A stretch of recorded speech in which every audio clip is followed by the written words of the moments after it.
Video, super. Yes.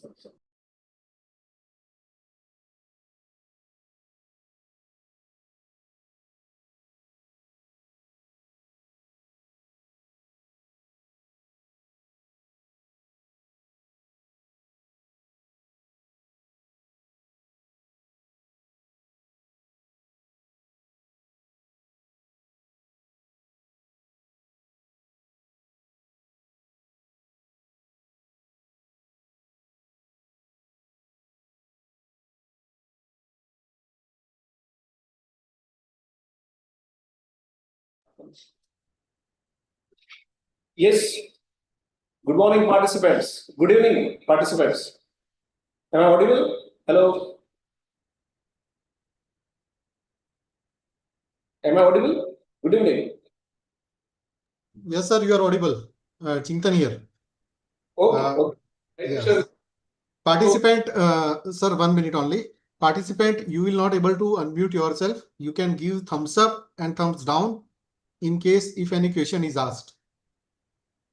Thank you. Sir, मैं HOD group में हूँ, please. हाँ, sir. So, participants, we will start within 5 minutes. After 5 minutes, we will start. Thank you. Sir, you can unmute, please.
Okay, so good evening to all the participants.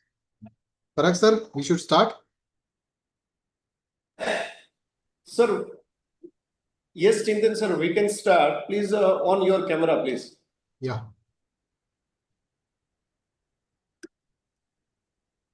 Pin છે ને તમે ચિંતન સરનું કરી આપો.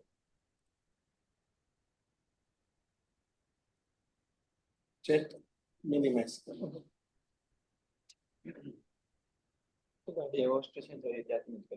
હા ચિંતન sir pin કરી દો તમારું. जी जी વાંધો નહીં. Okay. ઓકે આપણું મ્યુટ કરી દો ભાઈ. Am I audible? Yes. Yes. So, good evening to all the participants. First of all, most welcome to the ATAL FDP organized by Kaushalya the Skill University. So, the thrust area for the FDP is the cyber physical system and cyber security.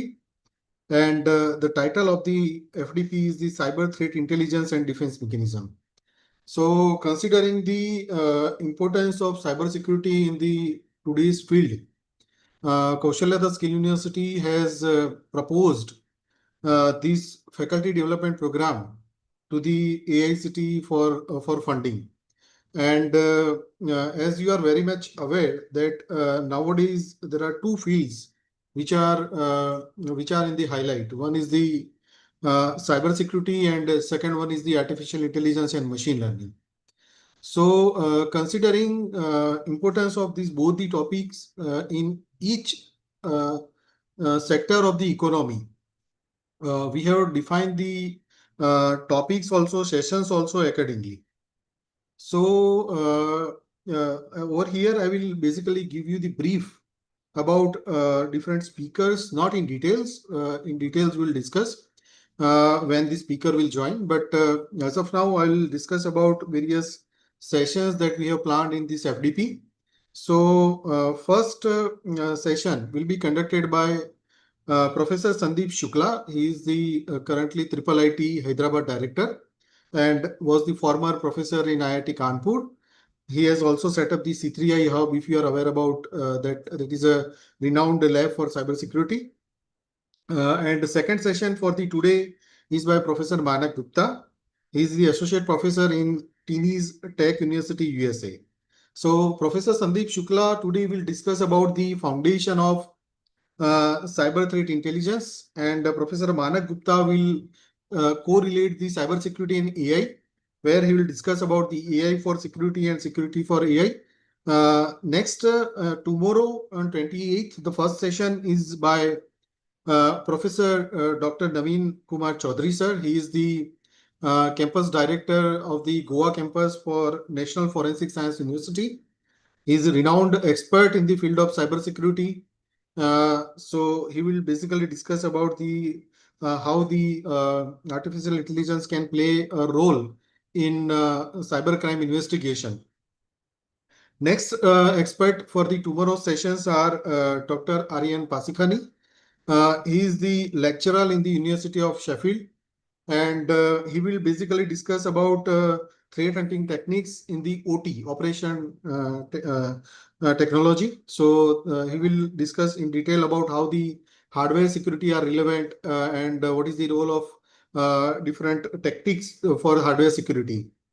Next speaker on the 29th October, on the first speaker at 6 o'clock is Professor Parag Shukla. He is the associate professor in Kaushalya the Skill University as well as head of the department in the School of Computing.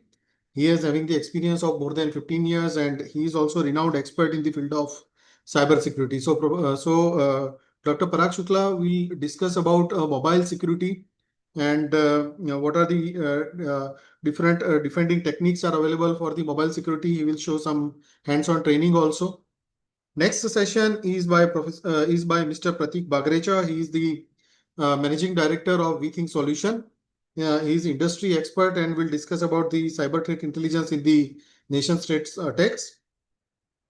Next, on the 30th October, we are having a renowned expert from industry, Mr. Sunny Waghela. Many of you might attended his sessions of ethical hacking by Sunny Waghela. So He is the founder of Tech Defense Lab, recently listed company in the India, and he will discuss about zero trust architecture, which is you can say it's a now emerging topic in the field of cybersecurity, that where we do not trust anybody when we design the security protocols. Next is the Mr. Santosh Khadsare. He is the retired lieutenant colonel in the army, and he is presently chief business officer in the SysTools.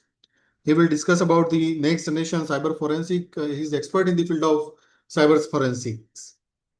Next session on the 31st. So 31st October, the first session is by Dr. Maulik Shah. He is the Chief Information Security Officer in Cybersphere Technologies LLP. He will discuss about the cyber defense technologies. Next session is by on the 31st is by me, Dr. Chintan Patel. I will basically discuss over there based on AI-powered cyber attacks and defense. So how the cyber attackers or criminals are using the artificial intelligence technologies to perform the cyber attack. So these I will basically discuss. And on the last day of our FDP, the first session will be by Mr. Dhruv Pandit. He is the founder of Heritage Cyber World, and he will discuss about the cloud security aspects. And on the last day, the second session is by Mr. Nimesh Manek. He is the Chief Operating Officer of Software Labs Private Limited. He is also from industry, and he will basically discuss about the cyber kill chain and AI and relevance of the cyber kill chain. So this is a brief about our speakers who is going to deliver the session during this FDP. I hope you will have a wonderful experience with our FDP, and once again, most welcome to this FDP. Handed over to Parag sir. Thank you, Chintan sir. So, dear participants, greetings from the Kaushal the Skill University. Okay. So, this FDP, as Chintan sir has rightly mentioned, that consists of 12 speakers. Every day 2 sessions of profound speakers, few from INI, few from industry experts, and 2 speakers from the foreign nationals. Now, not only this, let me tell you that to get the certificate, we need to follow some rules. So I'm just discussing the guidelines. So the first is that every day, first I'm discussing about the attendance policy. So you need to log into Zoom every day for each session, and camera should be on during the attendance call. And you can keep your camera off during other times if you prefer. A response is required from participants for attendance verification, and the Google form link will be set in each session, but there is no guarantee when it will be set. It will set for only 5 minutes or 10 minutes, but in between it will be set. So you need to fill up the attendance in a Google form. Technical setup. Participants are responsible for ensuring their uninterrupted connection throughout the FDP. Technical issues will not be considered when finalizing the attendance and assessment. As you know the schedule, I have already said the schedule with you all guys, that the first day valedictory and then 2 sessions per day. So there are 12 sessions, and on the last day after the session, last session, we have from 6:30 to 7:30, we have online test and feedback. Let me tell you, we will just identify the few questions from each speaker, and on final day, we will circulate the Google form with you for the assessment purpose. And to get the certificate, e-certificate, there are 3 things you need to follow. The first one is 80% attendance. Second one is 70% marks in assessment. And the third, the feedback submitted to the ATAL portal after completion of the FDP. So you need to follow these 3 things. Daily, we will upload your attendance in the portal, and after the assessment and after the feedback, definitely you will be able to download the certificate immediately. So these are the guidelines, and you all are faculties, not the students. So you know ethical practice and all this. So that's it. Thank you. Over to you, Manish sir, please.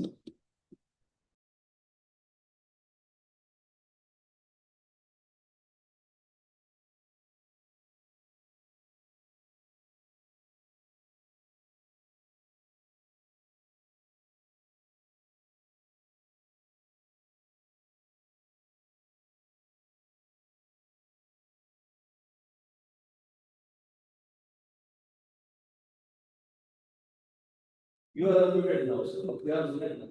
अभी आवाज आई है। अब वहां तो of कर दो ना।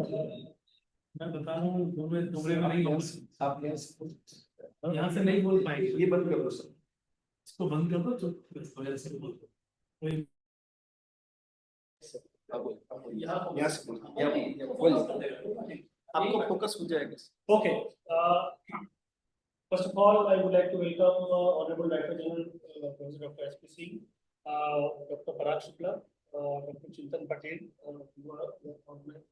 Chintan Patel and Dr. Parag Shukla and Dr. Dikshant. Many other colleagues, I can see Mr. Pankaj Mistry ji, who is the Chief Executive Coordinator. And so I would like to welcome. This is really an exciting time for cyber security. Not audible? So actually, It is audible, sir. Correct, sir. Okay. so two of the speakers today, Professor Sandeep Shukla, who is the currently director of IIT Hyderabad, and Manav Gupta ji. I think both are extraordinary speakers, and you will hear today about them. I would like to mention briefly my experience, how I entered into cybersecurity. I joined PhD program in 1993 at IIT Kanpur, and you remember in 1992, I don't know, some of you might be remembering that there was a film Rosa. So there was a, the hero was kidnapped by the, militants, and he was using these codes. So then I think I remember at that point of time I was not knowing. So I was not remembering at that point of time that what is I was not knowing what is cyber security and cryptography, because computers are pretty new for us.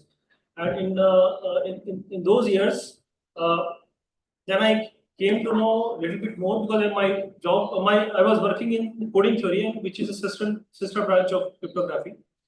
And then I remember in 1995 there was the first, as you know, that in October 1995. Internet started in India, and in fact, I was one of the few lucky people who got early access to the internet. And at that point of time, there was Dan Farmer, who is the leading expert in cybersecurity. He released his software Saturn, and it was really a big news in the industry as well as everywhere, because he ran the software Saturn. And he was able to know the loopholes of all the computers connected to the internet at that point of time. He was called everywhere, and I think at that point of time, if I remember, he used to charge $5,000 per hour to check your system. So that was the kind of basically earning you can have using cybersecurity expertise, And since then, the field has evolved in different directions. As some of you know that RSA crypto system that you use every day in your banking, whenever you are logging into HTTPS protocol, you are using RSA crypto system, which is started by Lewis Samir and Edelman. And at the same time, the key idea that is there in cybersecurity is expertise in computer networking. So networking is something really very, very important, and and then connected to internet, then you can do wonderful things. A lot of things are possible for hacking, or injecting a virus or Trojan horse. There are a lot of kind of cybersecurity things that you see over the years. As you know that with the development of quantum computers, because 1994 was the year when actually Peter Shor discovered the integral factorization algorithm for quantum computers. That was, we can say, the birth of quantum computing in a real sense. And at the same time, in 1994, there was a discovery of DNA computing by Edelman. So Edelman is the same person who was involved in RSA crypto system. In fact, if I say that many best cryptographers of the world, I know now they are working in biology. Okay, because that is the future where cybersecurity is heading towards. I will give you a couple of examples of that. But before that, I should also would like to mention that uh, cryptography has changed because of quantum computers. You know that there was a very famous BB84 protocol, which now most of the countries are implementing in their telecommunication system as well. You know, for achieving security of their data and for communications. And at the same time, the RSA crypto system that we are using, I think, 1024 bits at the moment. And as people will build more and more quantum computers with more bits, more qubits actually, it's vulnerable, you know, and it will be difficult to sustain. So I think that is one area, and obviously because of that, now people have post-quantum cryptography, you know, and many other new areas have emerged after that. This is one direction. On the other hand, I would like to mention now there is another branch in DNA computing that has started known as DNA storage. So 1 gram of DNA can store 455 exabytes of data. That means 2 gram can store the entire internet. And because the current size is something around 800 exabytes in the order of 10 to the 18. So actually, once we are storing data into the DNA, actually endless opportunities are possible actually. One, in terms of when you storing data into DNA, you can actually store any classified information and walk away. That is one aspect, you know, that will come. Second thing is that you can hide data into the DNA. That's another thing that you can do. You know, third thing is that there is a possibility that, in fact, there was one experiment done recently where somebody encoded the malware into the DNA and they shipped to a location, and using the DNA sequencer, they read the data and actually it infected the computer. So basically, a DNA malware attack is possible. That has been done, you know, by some researchers. Another very interesting thing. So right now you are worrying about your data on internet, computer, mobile phone. But in future, you have to worry about where you are sitting. So suppose you are sitting in a room, and it may be possible. So basically, in biology, there is a phenomenon that people have observed known as eDNA, environmental DNA. Every species releases DNA into the environment, and that DNA can be captured. You know, it can be read, and they can identify many things to an extent that it is possible that from that DNA they can even create your face. You know, so face recognition is possible using DNA itself. So it's a lot of different kind of possibilities when you mix biology and cryptography. So endless, you know. So certainly it's very important. I would say that people who are looking at the moment cybersecurity, they should also look into the future of cybersecurity, which is intersecting at biology.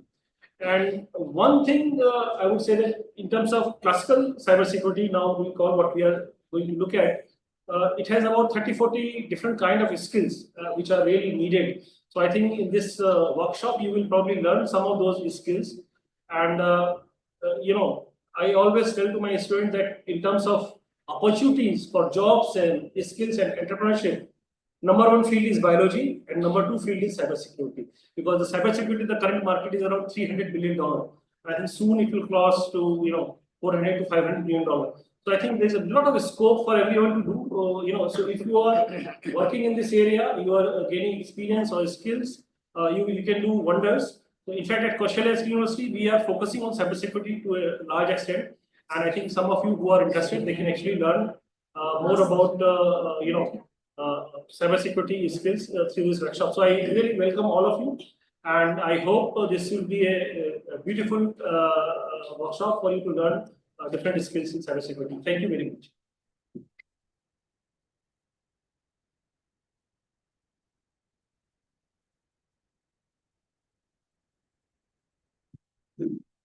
Chintan sir, Yes, sir. Yes, sir. kindly introduce sir, please.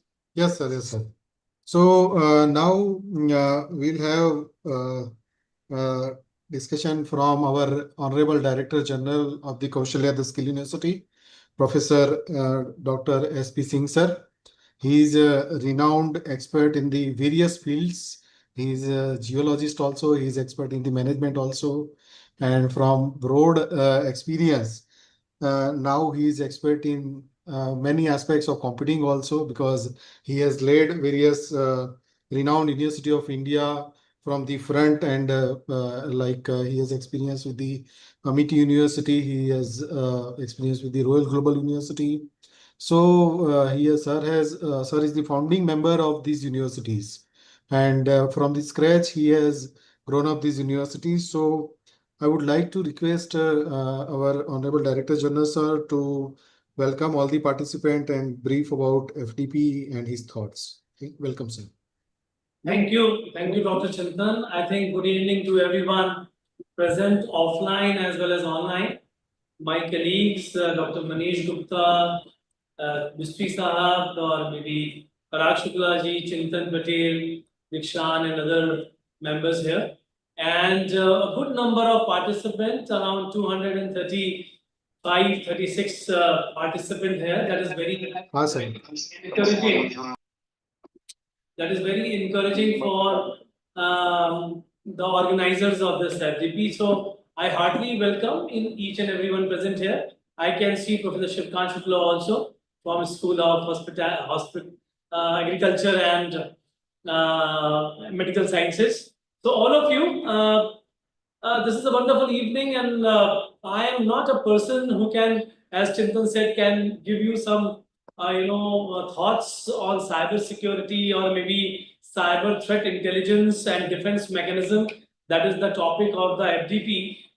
But at times when I try my level best to find the root of anything, and from the data to cyber security, as a student of science and a student of management and strategy, and then marketing, and then ethical marketing, then a little bit I read law also, campus of law center.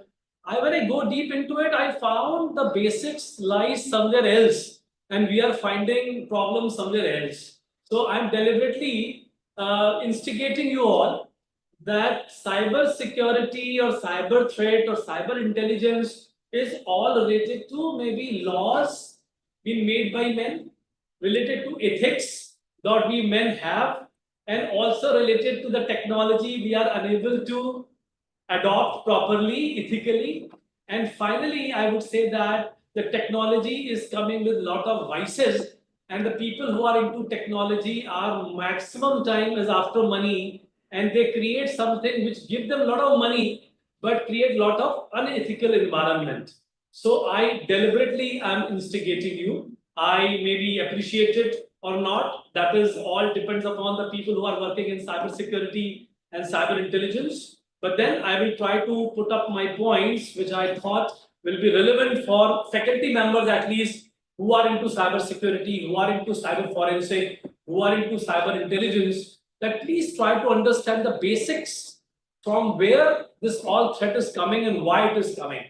So I have given some, some deep thought into it. And then when I realized and found that if you see the cyber attacks that happened on, I think, everyone, Microsoft, Twitter, Prompt, you name, every organization at some point of time has been attacked. The biggest organization with respect to the highest security, including our national security many times, our maybe many nationalized banks many times, maybe many nationalized international banks also. I mean, any kind of security which you think you have, there is one group of people sitting somewhere, they are trying to breach it.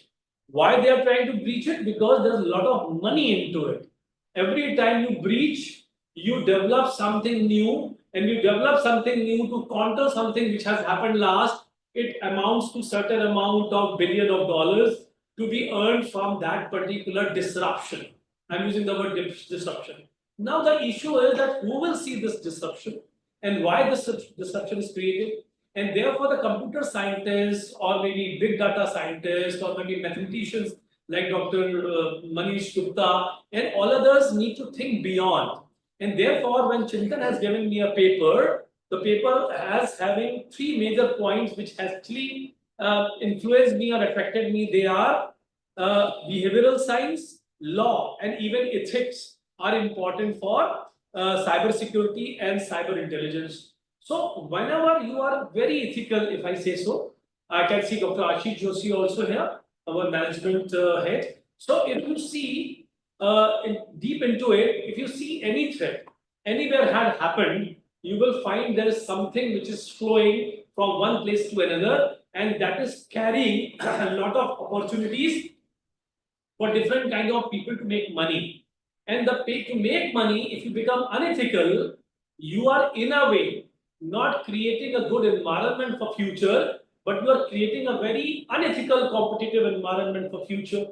So therefore, the behavioral science aspect and law aspect and ethical aspect is more important than cyber intelligence and cyber security, in my opinion, because as a student of strategic management and marketing, I see 10 years, 20 years, 30 years down the line. I don't see 1 year, 2 year, 5 years.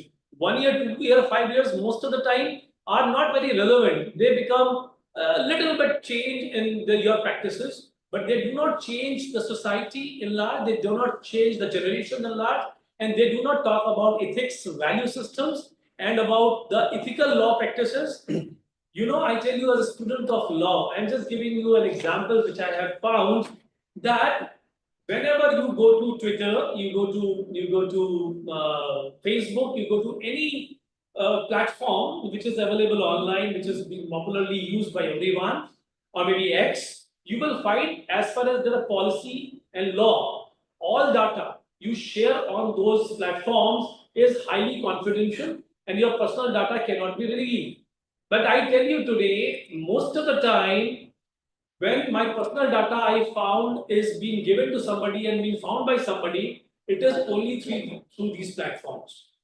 But their law says, and unless until that law is intact, that your data will not be shared, people will not become member of that platform and people will be apprehensive. But there is a thin line written at the end of that law document and the rules that unless this is protected, your personal data is secured, unless there is a breach in the system, and unless there is a security threat in the system, if somebody will steal it. And I don't know, I'm just not blaming anybody. It is quite likely the same platform has made their platform not breach proof, but breach open breach. And somebody on their behalf have stolen all the data and made money out of it and used it, and the law part has been confirmed, law has been intact, that I have not done anything wrong. Parag Shukla has not done anything wrong. Manish Gupta has not done anything wrong. But somewhere sitting somewhere has done wrong, and that person has gained a lot of money, and that money has been transited through different methods. So unless and until ethics and values are in place, unless and until you have a behavioral science which shows and reflect that as soon as you read this small lines written in those platforms, that unless it is breached, if you are not very sure about that your data will be breached, and if we are not very sure about it, that you will breach, you will compromise your platform and get our data being stolen, how can you be thinking of becoming member? So now the time has come. What I'm going to talk in next 2-3 minutes is the time has come beyond this factor of intelligence and cybersecurity. It is behavioral forensic. It is forensic law that makes more sense than what we technology-wise do.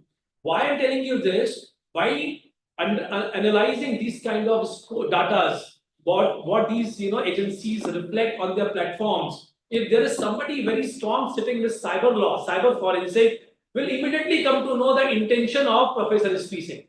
That I'm there to, in the long run, gain all the data, collect all the data, and I'm going to breach it somewhere so that I make a lot of money. Or I'm really ethical, I may go slow, I may learn and name and fame in due course of time, but I'm ethical. So somebody in the behavioral scientist in forensic law will be able to detect the platforms very well. And therefore, there should be some kind of new thinking should come out about the scientific, because I'm a student of science, management, behavioral science, and law, as Chintan said. So I'm a student of science, then started teaching marketing and strategy, then started teaching law, and now I'm teaching behavioral science. And if I club all these things together, my dear faculty members, I tell you 20 years down the line, the solution will be not in the scientific manner, solution will be in ethical ways. Solution will be in behavioral part of the human being.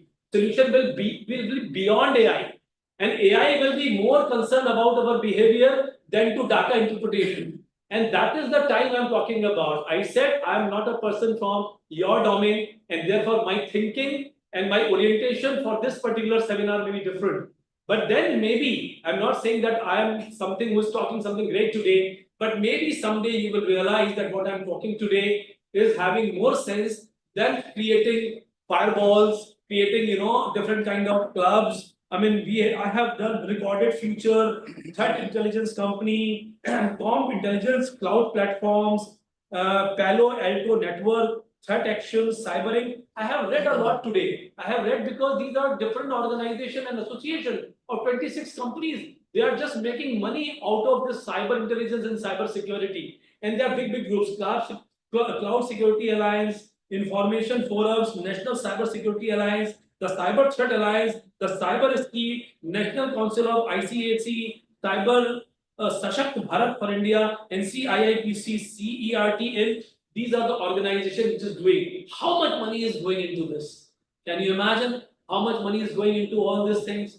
If somehow somebody is able to find out some aspect with respect to, and I say the way we have open source software, I would wish and pray, I conclude by this wish of mine, I will conclude and pray that one day there should be open source intelligence, there will be open source cybersecurity. There is a group in United Nations, and that I read about United Nations Office of Counter-Terrorism, UNOCT, and also Global Cyber Intelligence Group for helping nations. That is two groups with United Nations, or maybe some other big nations like United Nations should create some platform so that people who are making money out of this gambling, out of this creation, should be stopped, and there should be somebody at the higher level, the cloud level, can immediately found that threat and can stop this nonsense of making money out of this cyber security and breach of data and data piracy and data stolen, or maybe so on so forth. I know it is era of data. Whosoever will have data will be the most rich person in the world, but data should not be from the stolen data,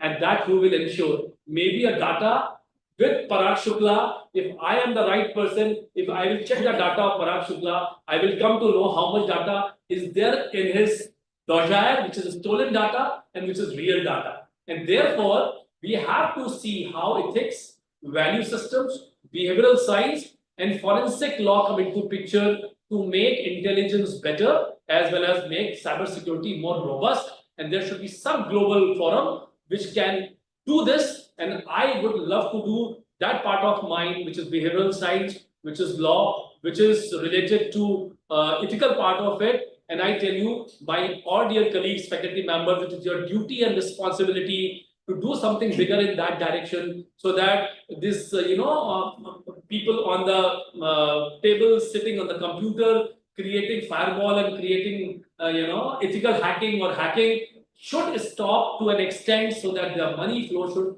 be comparatively less and gradually reduced. I wish a global word of this nature than anything else. My best wishes to all of you. God bless you. A different perspective, Parag. I hope you all will like that. Thank you so much. Thank you, man. Thank you so much. Chintan sir, over to you. Okay, sir, thank you so much, Honorable DG sir, for this brief about cybersecurity and his thoughts. So now here we are concluding our inaugural session, and Professor Sandeep Shukla sir, who is the director at IIIT Hyderabad, has joined with us, who is the first speaker. So I request Professor Sandeep Shukla sir to unmute him. Hello, can you hear me? Yes, sir, we can hear you. All right. Sandeep ji, welcome. I missed you. Thank you. Thank you. So should we get started? Yes, sir, we can start with the first session. So before we start, I would like to introduce our first speaker. So Professor Sandeep Shukla is the director of IIIT Hyderabad. Between 2015 and 2025, he was a professor at IIT Kanpur, and he was heading the computer science department there between the 2017 and 2020. He was holding the Poonam and Prabhu Goyal chair professorship during the 2015 and 2018. Rajiv and Ritu Batra chair for cybersecurity during 23 and 2025. He is an IEEE fellow, ACM distinguished scientist. He has received Peace Award in 2004, Basel Award in 2008, and Ramanujan Fellowship in 2015. So this is a very short introduction about Professor Sandeep Shukla. He's a renowned expert in the field of cybersecurity.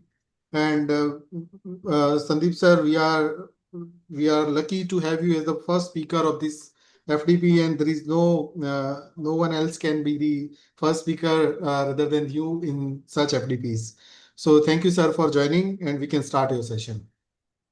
Thank you so much. Thank you, Kaushalya Skill University, for inviting me. I remember I was there when it all started. I think cybersecurity program started when we were there a couple of years ago at Gandhinagar at Ahmedabad. Yes, sir. Yes, sir. You Yes. was the panel member. Yes, so Yes. great thing to do, because and I have always been a champion of digital skilling programs, because India has 1.5 billion people, and we are not having enough physical seats in IITs or NITs or IIITs or other state universities or private universities. We do not have enough seats to train our young population. And because of that, I believe that digital is the only way to reach the larger scale population that India needs to upskill. And FDP is a way to actually reach the youth, because the faculty of various universities across India will actually take this material, take this ideas and content, and then can actually spread the knowledge to their students. And that is the way knowledge, as it starts having a network effect. We have more cyber security aware and cybersecurity skilled youth. Otherwise, our youth dividend that India has in terms of young population is not going to be utilized. So I think such digital skill universities are important, and also, I believe that Kaushalya also does physical skilling programs as well. So having said that, since this is about cybersecurity, so I thought the first session I would talk about cyber threat intelligence, and so that that it's not only about putting up firewall or putting antivirus or putting intrusion detection systems or endpoint detection systems or strong two-factor authentication. These are some of the protection measures that we normally take. But what protection measures are required, or what are the risks to our digital systems, depends on what is the threat landscape right now. For example, before 2017, who had heard of a ransomware?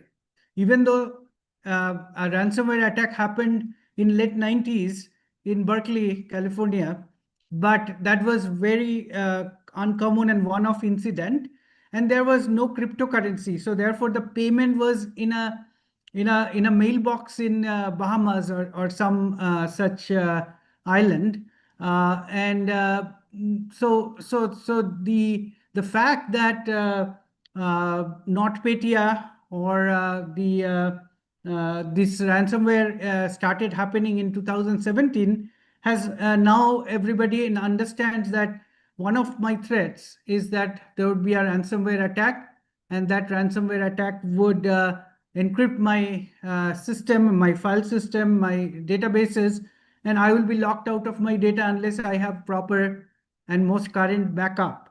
So similarly, phishing, we have been looking at phishing for a long time. Since, I guess, late 90s, we have been getting emails from Nigerian prince or offering us large sums of money and things like that.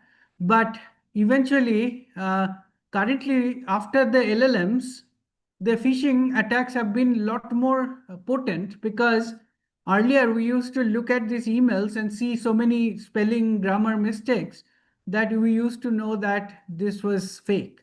But now it is so easy to create very correct and grammatically correct and very relevant to your specific interest by actually knowing your interest through your social media posts and your social media presence, that it would be much harder for us to actually distinguish a phishing from a regular email.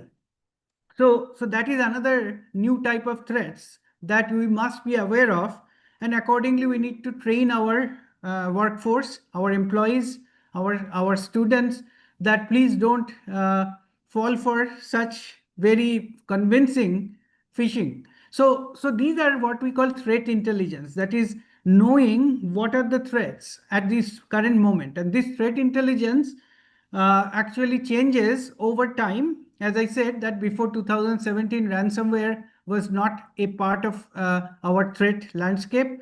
Similarly, the current type of phishing or deepfake, use of deepfake videos or audios or deepfake content for fraud, committing fraud, etc., was not known until it became very easy through the generative AI being so easily available. So therefore, we need to understand how to collect threat intelligence and how to actually use this threat intelligence to modify our cybersecurity posture, and thereby reducing the risk of being compromised, right? So that's why threat intelligence is a very important concept and part of cybersecurity. So I already said this, that CTI, so it is often termed as CTI or cyber threat intelligence, is a structured data collection, analysis, and dissemination regarding cyber threats. So we have to collect what are the threats, and then we have to analyze, and we have to then disseminate that information so that everybody is aware of such a threat and everybody can actually take action based on such a threat. So it helps organizations anticipate, prevent, and respond to cyber attacks. So I have to anticipate what kind of attacks can happen. If I didn't know that there is something called ransomware, I wouldn't think about it. If I didn't know that there is an attack called supply chain attack, where if I download a patch to my normal software, and if I'm not careful, I might actually get malware into my system. So that's a supply chain attack. But if I didn't know that such a thing is possible, I wouldn't anticipate it. And then if I don't anticipate it, I will not have a preventive measure against it. So that is what the threat intelligence gives you, is that ability to anticipate and prevent and then respond to cyber attack. We often plan our cyber response, cyber attack. When a cyber attack happens, we need to have a response playbook. We need to have a method or a number of steps or SOP for responding to that cyber attack. So that I cannot imagine writing a cyber response playbook unless I know what I am responding to. And to know what I am responding to, I have to first figure out what attacks may happen. So that is where the cyber threat intelligence comes in. So it also provides you with the insights into the threat actors. What kind of tactic and techniques are they going to use? What vulnerabilities they are going to exploit? What malware are they going to use for compromising your system? So you need that insight to be prepared and also to take action. Like, for example, if you know that this has come from certain quarters or certain the country, then you can take various actions, including counter attack and so on. So as I said that why is cyber threat intelligence required? So I have to first figure out what is my risk? What are my risks? And as a business, so most organizations run a business. So as a business, I need to consider various kinds of risks. The risks are not always cyber risk. Like for example, there is always a risk that your offices will be burnt down by a fire. So that's actually a risk. Similarly, if there is a risk that there would be a flood that will flood your data center and thereby destroying your servers. Similarly, there is also a risk that somebody will attack your organizational infrastructure or servers or your cloud presence through vulnerabilities in your services, applications, or by using phishing and other techniques by compromising somebody inside your organization. So if I do not know what are the different possible ways I am going to have risks, I cannot do much about risk mitigation. So threat intelligence is the first thing that we try to figure out before we actually do a risk assessment. So to do a risk assessment, I have to know what are my threats, and then I have to see if I have vulnerabilities that can be exploited by the threat actors so that a particular threat actually happens. For example, if I do not have, if all my employees are very well trained and they are always good at spotting a phishing attempt, and they never click on a link or they never download a file that comes through various phishing channels, then I cannot use phishing to attack your organization. Similarly, if I do not have a vulnerability, let's say I patch my Windows in my organization, all Windows machine are patched to the latest patch, and therefore I do not have, let's say, an SMB vulnerability, then I cannot have a threat actor exploit SMB vulnerability to do a lateral movement from one machine to the other. So those are the things. So threats can only be realized or implemented by the threat actor in your organization if you have vulnerabilities that can be exploited to make that threat happen. And therefore, first, if I know the threats and I know my vulnerabilities, then I can do a risk assessment. And risk assessment also requires that if a particular threat actually realizes in your system, what would be the impact on the system? So if the impact is very high, then even if the vulnerabilities are very difficult to exploit and the threats are very unlikely, even in that case also, I can say that the risk is very high. So risk assessment depends on three things. What are my threats? What are my vulnerabilities? And what are the impacts on my system or on my business if a particular threat actually realizes? So therefore, I need to have a proper risk assessment before I can actually start reducing the risk. As a cyber security professional, eventually my goal is to actually reduce the risk of a particular threat to be realized in my system. So I don't want my system to crash. I don't want my system to become unresponsive because of a DDoS attack. I do not want that somebody can actually have a privilege escalation into my system and then destroy my database.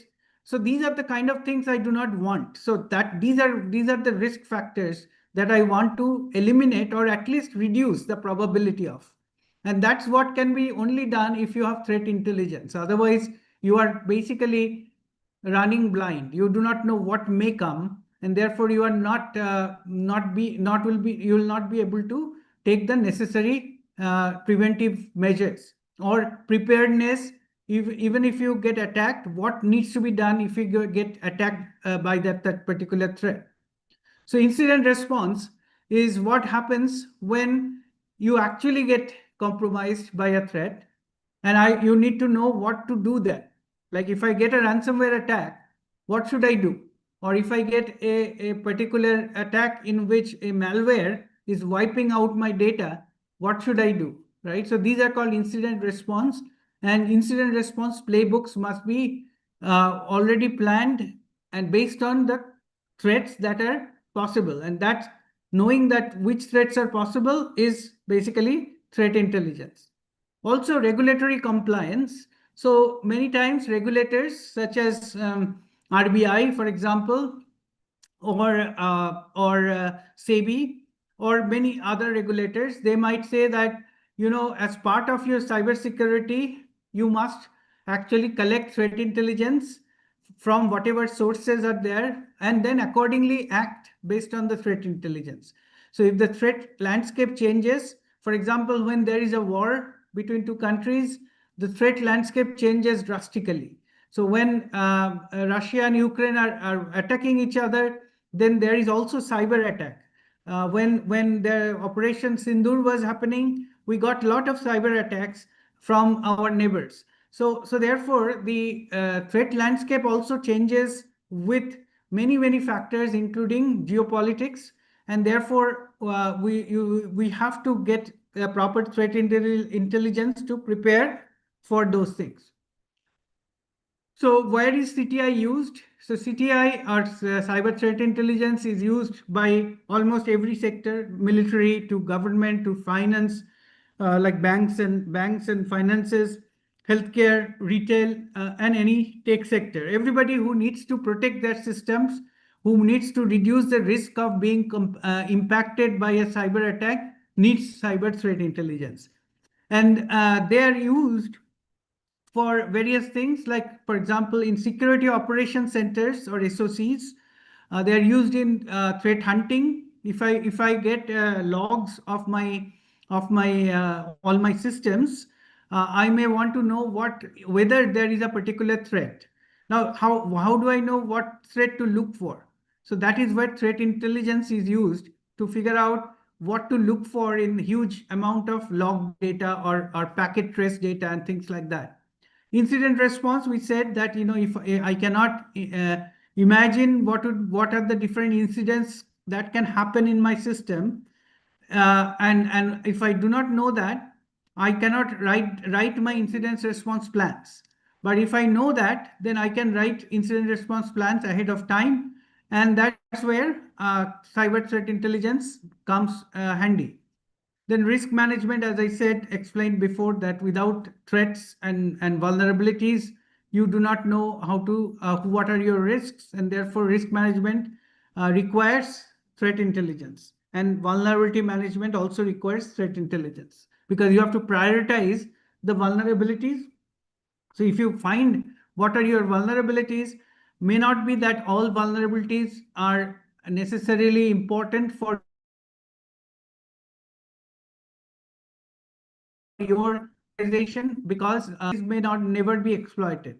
So therefore, based on what are your threats, if your threats are hobby hackers, or your threats are from simple-minded hackers, versus if your threats are from a foreign intelligence services, you have to figure out, based on that, you can decide whether to actually do a lot of work on vulnerability management, or whether to do vulnerability management go easy on vulnerability management, that kind of stuff. Now, where do we get the cyber threat intelligence, right? So, so there are many sources. So one is, of course, what we call OSINT, or open source intelligence. These are usually publicly available data. Now, publicly available data is also, available to everybody, but many organizations do not know how to make use of them.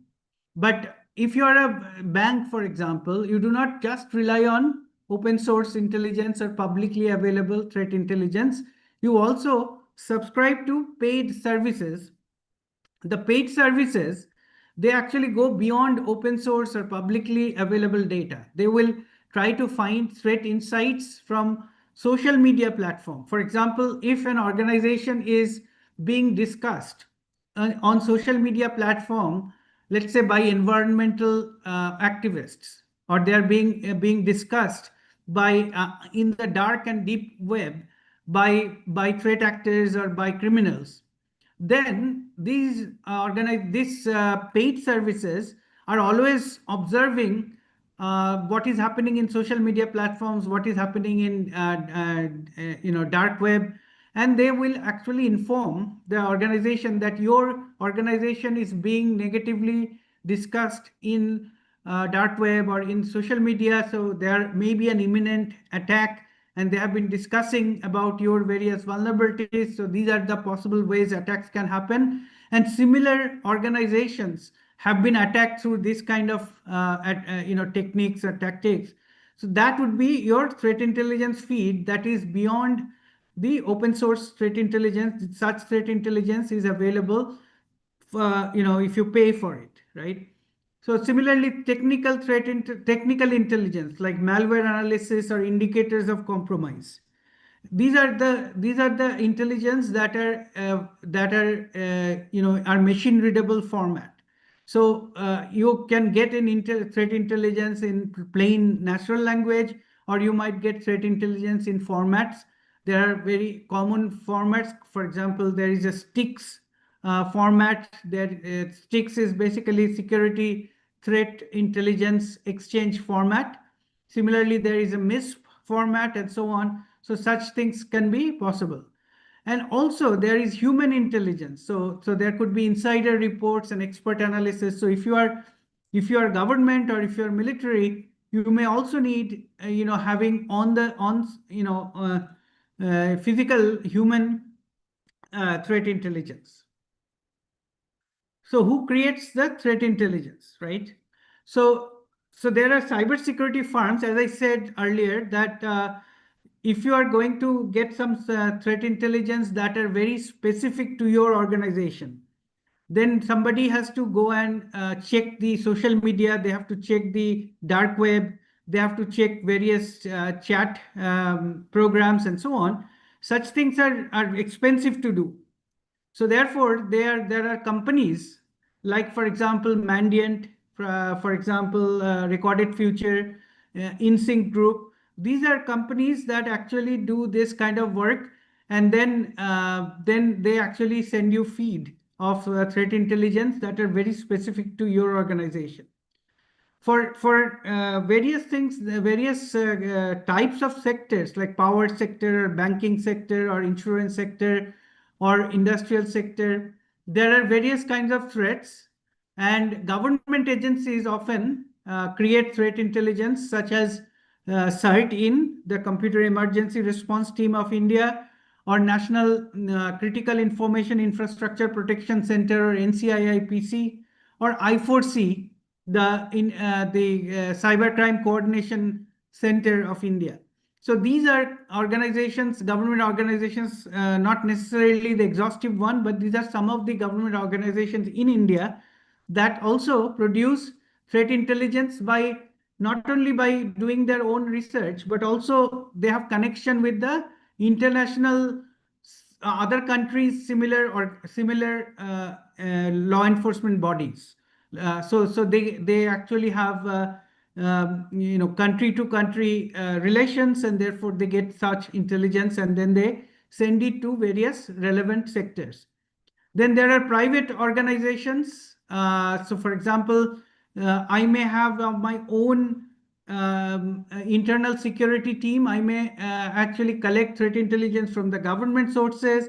I may collect threat intelligence from commercial threat intelligence companies, but I may still want to know more, and I were very specific to my organization. So I can actually use honeypots, honey nets, etc., to actually entrap attackers and see what those attackers do, what malware they try to infect me with, and then use that information as well. So I can actually do my own threat intelligence creation. And then finally, there are threat intelligence platforms. There are automated intelligence aggregation. Some of them are open, some of them are not open. We'll talk about some of them. So these are the 4 different categories of sources for cyber threat intelligence creation. Now, why are these companies there, and why are cyber threat intelligence expensive? Because it's not so easy to find cyber threat intelligence. For example, whenever we are seeing attacks, the attacks normally, after the attack has been understood by the organization, they actually have to do a lot of forensic analysis. They have to actually take the network packet traces, before and after the attack. They have to take the logs of various applications, various systems, firewalls, web servers, and all that. They also have to take maybe the images of the disks and memory dumps from the machines that are compromised, and then they are going to be overloaded with lots and lots of data, and they have to actually figure out what are the relevant information that needs to be shared to other organizations, which they should look for. And we'll talk about what are the relevant information from an attack that needs to be shared. Sometimes we also get a lot of false positives. So we may think that it is a threat, but it may not be a threat. It may be something that was happening because somebody decided to do something that is not usual, but that is not malicious.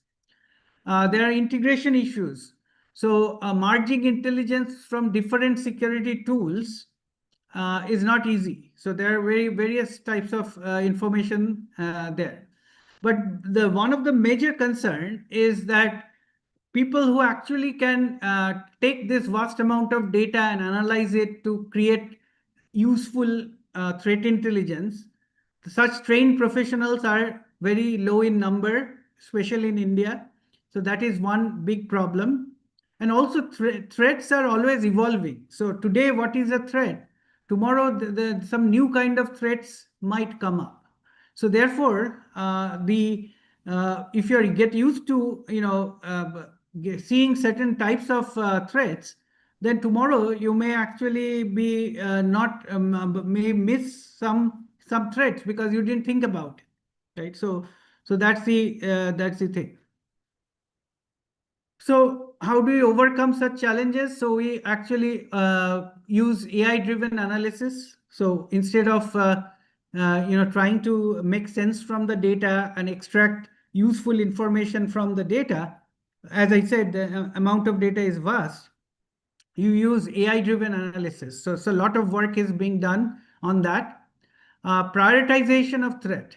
So you only focus on high-risk threats, and therefore your looking for threats become little more guided. Cross-industry collaboration. So there are ways to share threat intelligence. So if I am a bank, and then if all the other banks in the country, whenever there is an attack, whatever intelligence they gather, if they share it with me and I share my whatever intelligence I gather with them, then it have a multiplicative effect, right? So I do not have to get all the threat intelligence by myself. I can do much more sharing. Now, continuous training of the workforce to look for threats is required. So upskilling cybersecurity professionals.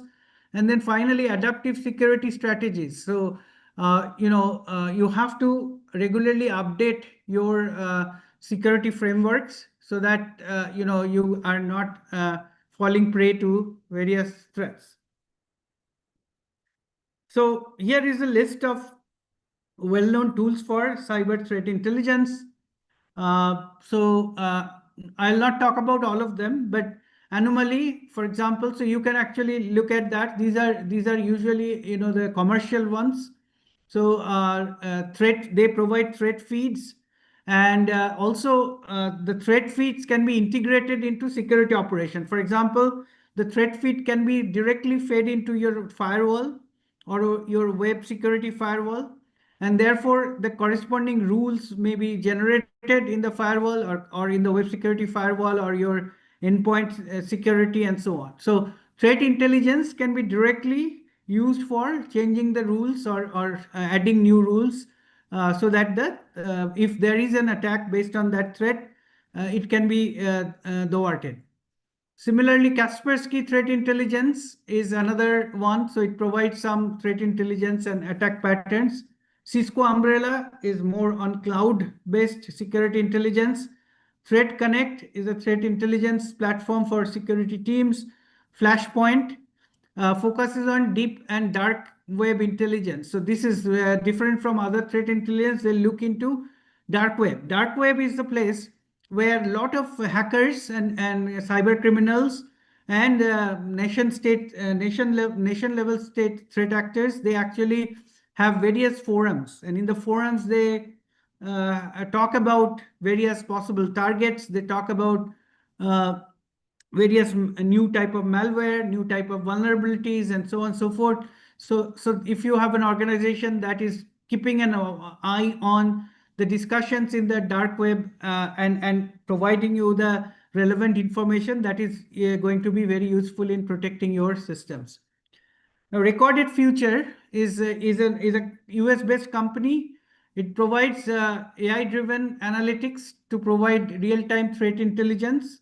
So Recorded Future is a company that in 2021 warned Indian government that there were command and control traffic going from 8 power system, state load dispatch centers and 2 of the ports.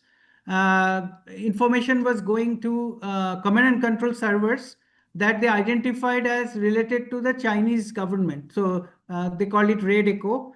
So Recorded Future often provides threat intelligence, and when they find that the threat intelligence is very, very crucial, they sometimes give it for free also. Bitdefender is another one. Zero Fox, social media and digital threat intelligence. Insights, external threat intelligence and dark web monitoring. Decipher, AI-powered threat intelligence platform. Threat Fusion helps organizations detect and analyze cyber threats. Now, there are some open source tools that I will focus on. I will not focus on those commercial tools. So I'll talk about 1, 2, 3, 4, 5, 6. These 6 things which you can actually get access for free. Well, the CISA AIS, or automated indicator sharing, is not something may not be available for free for Indians because it is US government threat sharing. But MISP, Fish Tank, Pulse Dive, ClamAV, and ImmuniWeb are good sources that you can look at. So let's look at first automated indicator sharing, or AIS. So what is it? It's a free service provided by CISA. CISA is the US government's critical infrastructure security agency, right? So CISA is equivalent to our NCIIPC, and it enables real-time exchange of machine-readable cyber threat indicators. Now, what is cyber threat indicator? Here, what we mean by an indicator is, for example, when there is an attack, normally the attack leaves behind some of its indicators. For example, what malware was used, or what IP address the attack came from, what was the IP address or URL of the command and control server that was connecting, that the malware was connecting to while working in your system, or what kind of language or strings were there in the code, in the binary of the malware. So these are called IOCs, or indicators of compromise. So normally what we do is that after an attack happens, we extract these indicators of compromise, and we actually send these indicators of compromise to all our, as a threat feed to all other related entities, so that they can actually block those IP addresses in their firewall, or block those URLs in their firewall. They look at the malware hash and then put it in a blocked hash, so that if if that binary ever appears in their system, it can be blocked. So this is what is called the indicators. So these indicators can be in various forms. You can just list, okay, so these are the IP addresses, these are the URLs, these are the hashes of the malware that we have seen, and so on. But that only human can read, and human can actually go and change the blocking list of blocked IP addresses in the firewall manually, or they can add the malware hash in their blacklist of malware hashes and so on. But what if I actually make this information available in a format such that machine can read that format and then automatically change the firewall settings, or can change the endpoint detection setting or antivirus setting and things like that?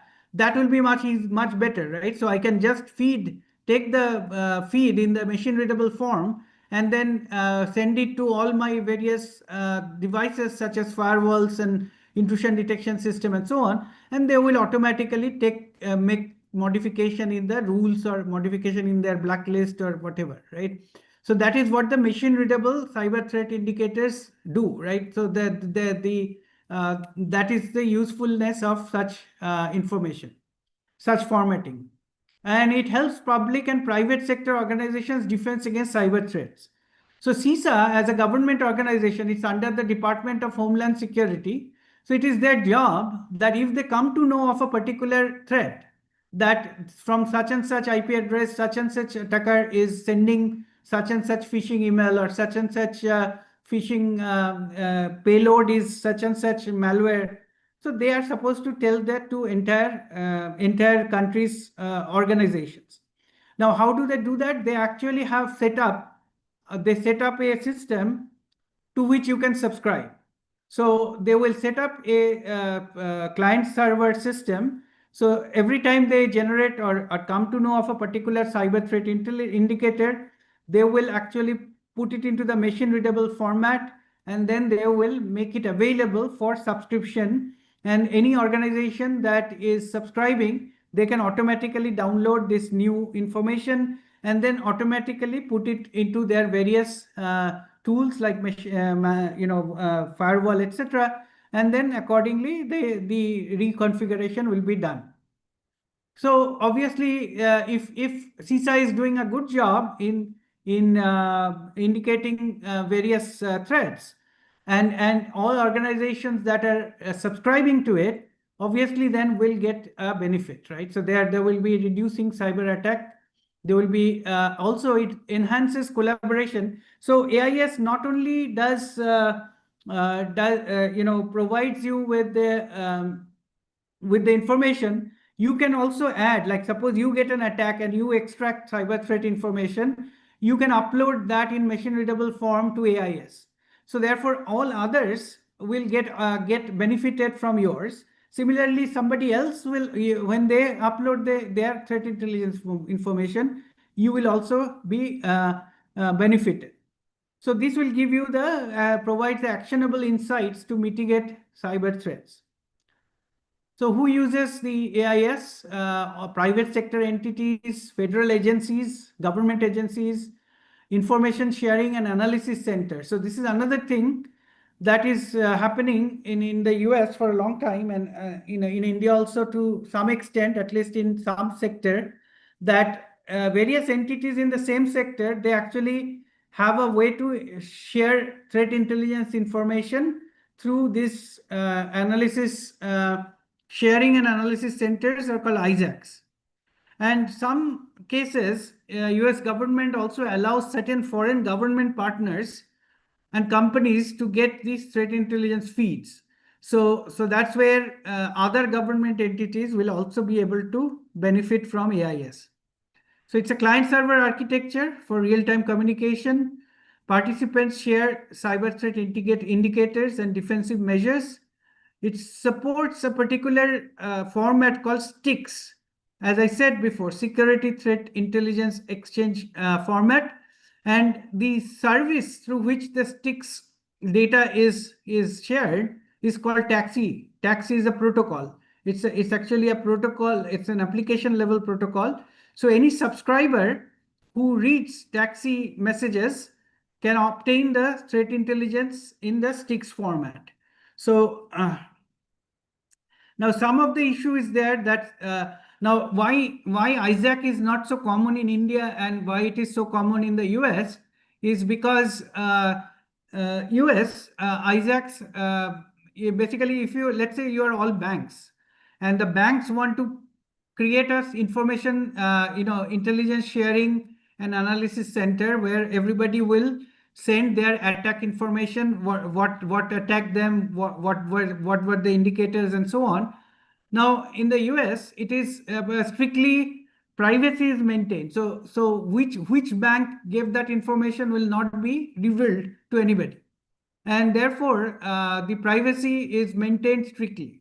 Now here, many times the organizations like banks will not want to even tell that they have been attacked, and forget about sending the indicators. That is a big concern. So there is always, ISACs in India is not very common because of this kind of mindset. And then also merging the AIS data with existing security tools is often not that easy. And then also, not every organization will have the same threats, depending on various contextual matters, geopolitical matters, and so on. So figuring out which indicators should be relevant, which are not, maybe not so easy. You need some trained manpower to figure that out. So the question is, should Indian authorities have something similar to AIS? AIS is working well in the US, and it leverages, the shared intelligence information, and certainly collaboration and automation are the key to improving threat intelligence, and AIS is a way to do this. Now, Indian organizations such as NCIPC, CERTIN, etc., they actually have threat intelligence. They share threat intelligence through Taxi, but it's not as elaborate and as crowdsourced and community driven as AIS. So you can actually go to AIS website. I'll show you where it is. So this is the America's Cyber Defense Agency. This is CISA's website. CISA's particularly AIS website, so automated indicator sharing, or AIS. So you can actually read more about how it works, how to share cyber threat information. This privacy issue, participant protection, privacy and protections. And then, you can also get similar information from various ISACs, but you have to have a identity certified through a digital certificate. It's called Federal Breach Certificate Authority. So if you do not have that, you cannot subscribe. So here it says how to participate in AIS and so on, and what legal standing it has with respect to the Information Sharing Act of 2015. In India, we do not have a Cybersecurity Information Sharing Act. Even IT Act does not say anything about cybersecurity information sharing. So we need some also legal activities that needs to be taken before we can actually make this thing foolproof and private and so on. So this is all about all I want to say about AIS.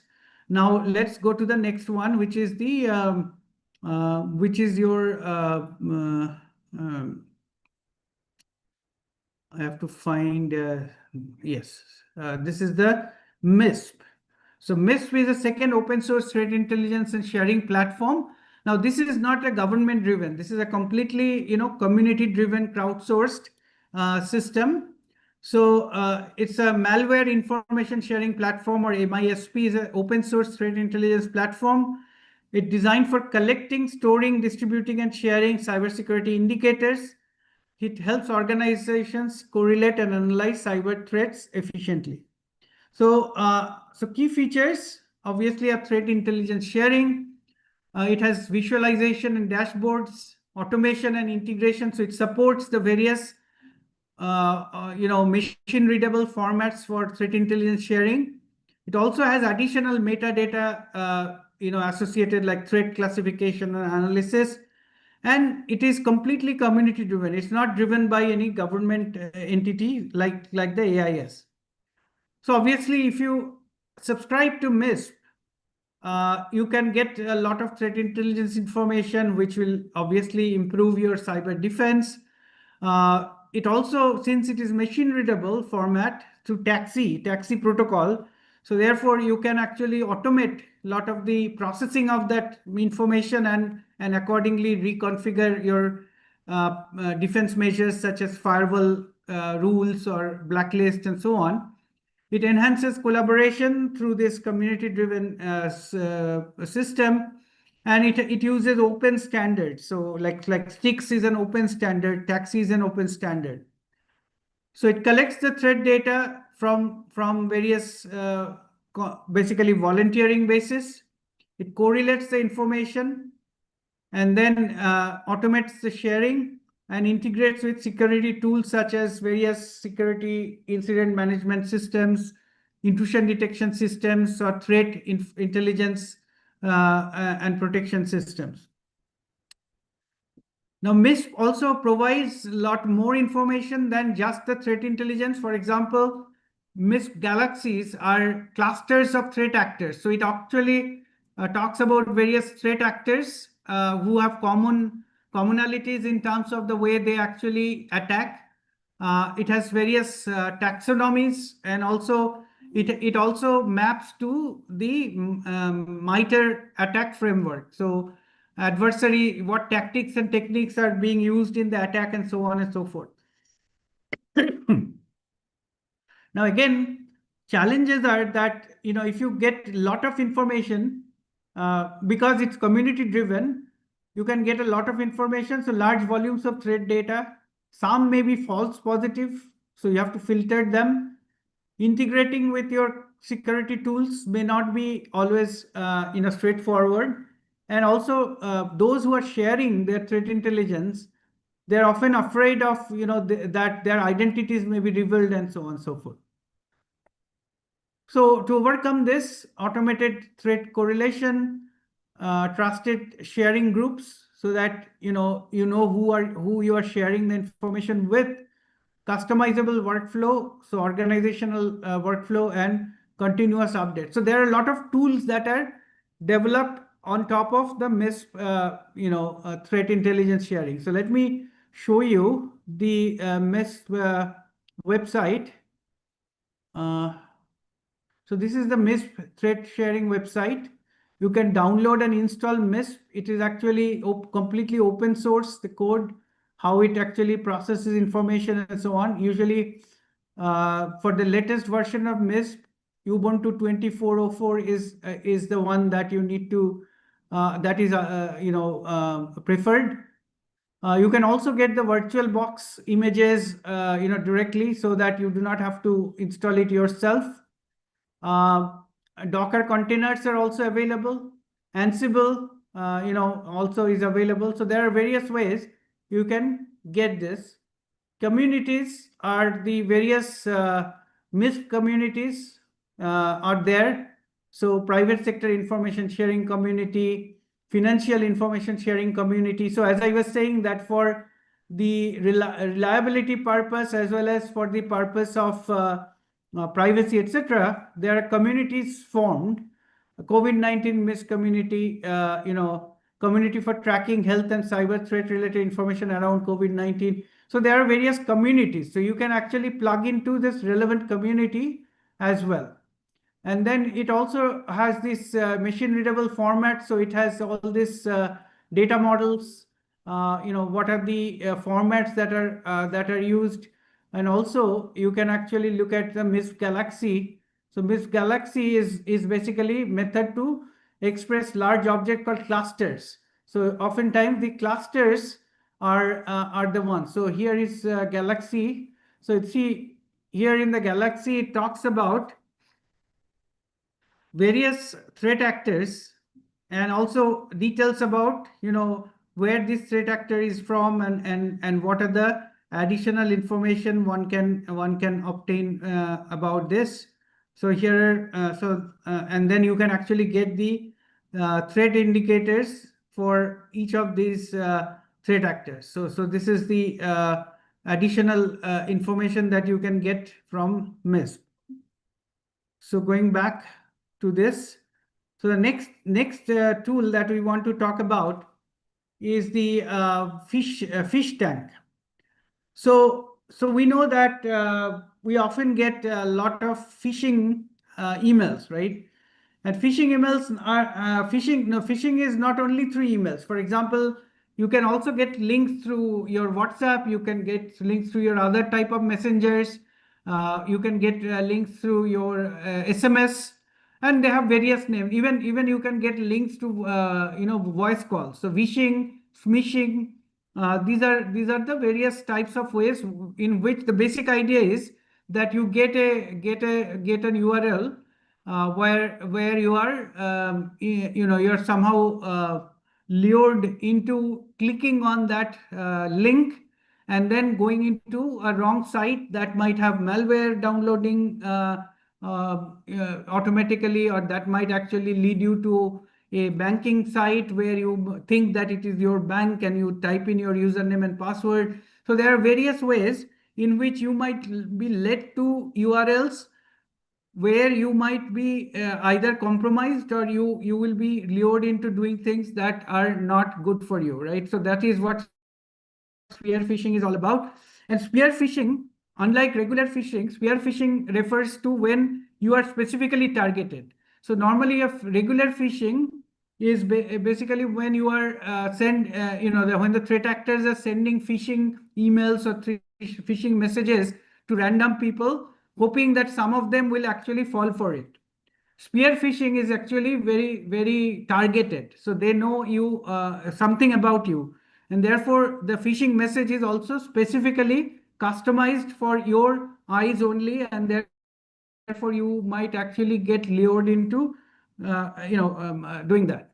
So now the question is, where do you get the intelligence? Like, so for example, suppose you want to create a tool that will basically block any link or any URL that is known to be a phishing link, right? So where do you get that information, right? So that's what the phishing fish tank project is all about. That. So suppose there is a spear phishing attack targeting an organization. So usually the event details include a phishing email, malicious attachment, or related URLs, right? So whenever a phishing incident happens, you actually collect the phishing email, you collect what was the attachment, and you collect the URLs that were referred there, right? So email header details, attachment artifacts, embedded links, these are important indicators for a phishing attack. So in MISP perspective, all the collected indicators of compromise are stored as attributes to a single MISP event. So now, and then you can do the correlation across events. For example, same URL may appear into multiple spear phishing events, or so you can do various relationship mapping and so on and so forth. So for example, you can have an event of a spear phishing, and then you find another place, another attack where there is a malware drop, and it was done through the same URL, for example. And then you actually found that the URL used for the malware drop, or the link that was embedded in here, is actually the C2 communication link used in another event. So this is the way you connect these events to the same threat actor, right? So that is what MISP can do. MISP can also visualize these relationships through graphs. It can actually tag the various IOCs with various context and also the TLPs. TLP is the traffic light protocol. So sometimes you will see the threat intelligence is marked with red or amber or green. Green means that that threat intelligence can be shared with anybody you want. Amber means that is limited. You can only share that threat intelligence to limited audience. And then red means that it is highly confidential. You cannot send it to everybody and anybody. There has to be a specific list of distribution to which that can be sent. So those kind of information is additional meta information for the threat indicators that MISP does. So MISP transforms raw threat data into interconnected intelligence through structured events, indicators of compromise, and relationship mapping. And for example, a single spear phishing event can be the tip of an iceberg for a larger multifaceted threat campaign. So that's what MISP threat intelligence can let you uncover. So I'll show you something here. So here is a data format that MISP uses. So those of you who know JSON, this is a JSON format, right? So, and the schema is that, so for example, here we are saying that this is an event which has a unique ID, and then there is an organizational ID and all that stuff, the date when this intelligence was collected, which is May 21, 2025. Threat level indicator is 2. And information, this is a meta information spear phishing campaign targeting the finance sector. Now, event tag, here you see that the tag is the TLP is green, so it can be widely distributed. Now, this particular event has multiple attributes. One attribute is that you can see that email source. What source of email was used? What source email was used to actually send this phishing email? The second attribute, as you can see, is the email subject line. So here the subject line was in urgent invoice payment required.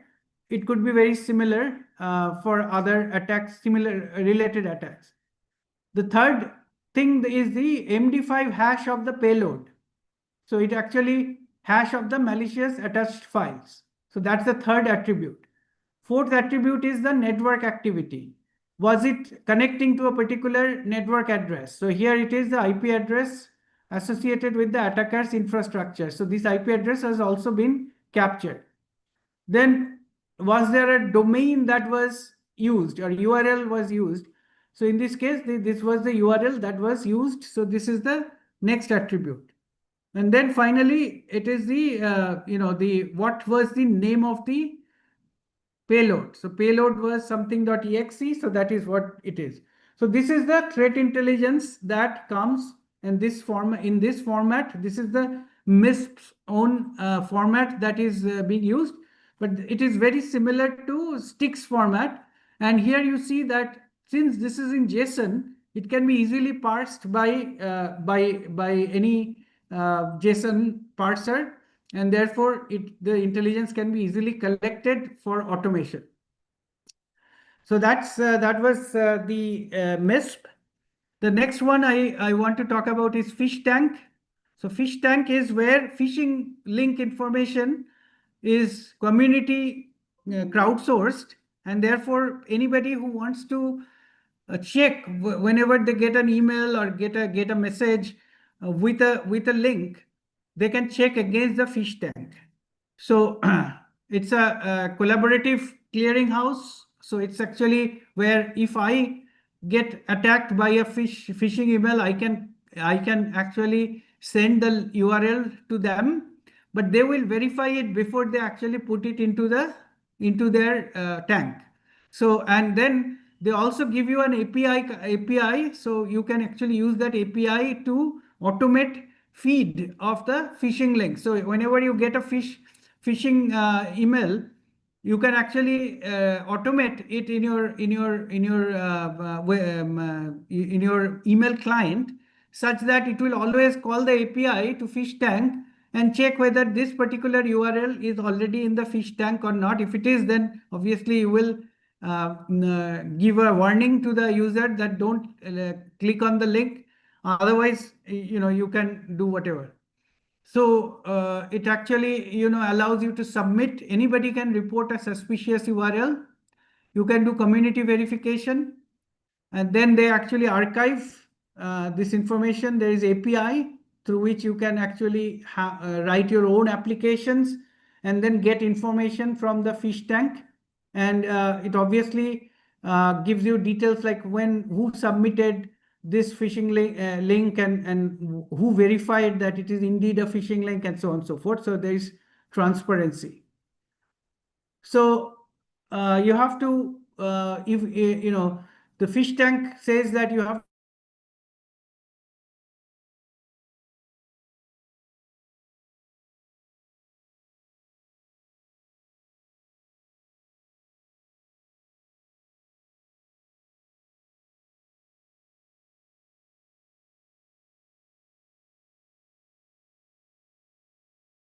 it is actually your mistake that think it is a phishing. So that's the thing. You have to create an account and get email verified and all that stuff, because they will depend on your inputs to create their database. So therefore they should know who you are. You have to authenticate through your email and so on and so forth. So, and then you can check the URL status and so on. There is also certain things like community voting. There is discussion forums, and then to improve the detection accuracy. So this is useful. But let's look at the site of fish tank. So this is the fish tank site. So you can see that they will give you the you can get the database locally also, and you can actually use the database locally, but then you will not get the latest version, latest list. Otherwise, you can actually it should tells you how to get your how to submit your phishing links that you have found, and also it shows you how to use the API to actually get the information and so on. So phishing, you can actually like, for example, this one says add a fish. You have to log in before you can add a fish, verify a fish. Also, you have to log in and so forth. So that's the fish tank. That's the let's go to the next one. So I think we have done this fish tank. Now let's go to Pulse Dive. So Pulse Dive is another threat intelligence open source threat intelligence framework. So it provides you some insights, identify emerging cyber threats. It aggregates information from various sources to provide a comprehensive view, and analyzes data to offer actionable intelligence. So let's look at the Pulse Dive website. This is the Pulse Dive website. So here, actually, Pulse Dive is mostly, for looking at IP addresses or looking at URLs, or get information about the threat groups, or it can also tell you what are the recently reported malicious IPs. So if anywhere anybody finds an IP to be malicious, it will actually provide that information, and it is verified. And also, it actually verifies the information from multiple different sources. So you can see that today is 27th. So today itself, 27th. This is 27th. There was one that has been found. More information about that here. British Virgin Islands. It has AngularJS, Apache, font, awesome, etc. But self-signed SSL certificate found in threat feeds. It's a high-risk site, they are saying, and right now it is giving you the 502 this thing.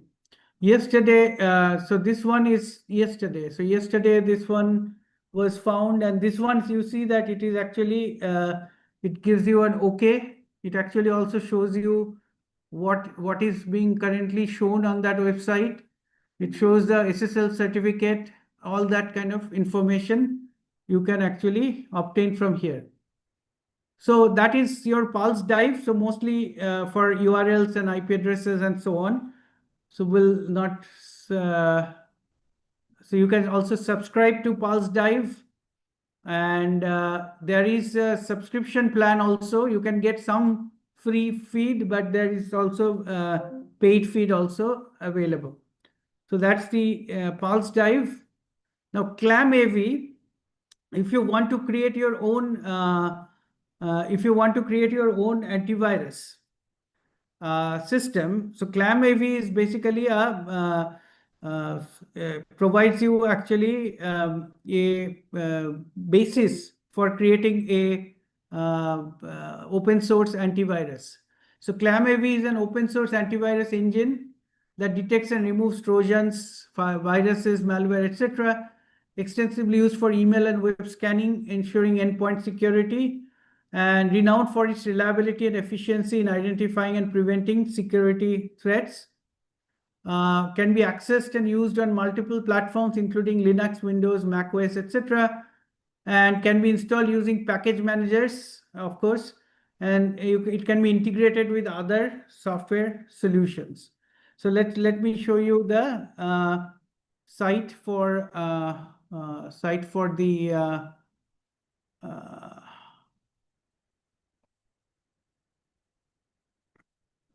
ClamAV site. So this is the ClamAV site. You can download the latest release and you can customize it. It's pretty high performance and supports many file formats and so on. And it is open source. And of course, you need the signatures and so on. So if you go to the download page, you can get the various versions for source code for various types of platforms. And then the last thing that I want to show you is the ImmuniWeb, another website security threat intelligence site. So it does provide various threat intelligence regarding malicious URLs and so on, but also it allows you to test a particular URL for various kinds of security, compliance against GDPR, compliance against PCI DSS, and then testing the content sharing policy and HTTP headers, all that stuff, and then it can provide you with a report. So that's the ImmuniWeb is another place where you can get your threat intelligence from. So that's what ImmuniWeb is all about. So so that's it. So I can answer any questions you may have about threat intelligence or any other issues in cybersecurity, if you like. Let me see the question answer.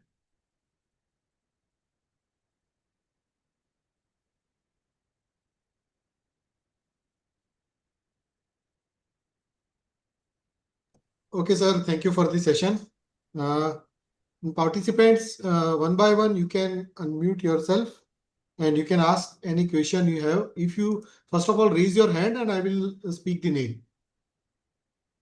Yes, Virendra ji, please.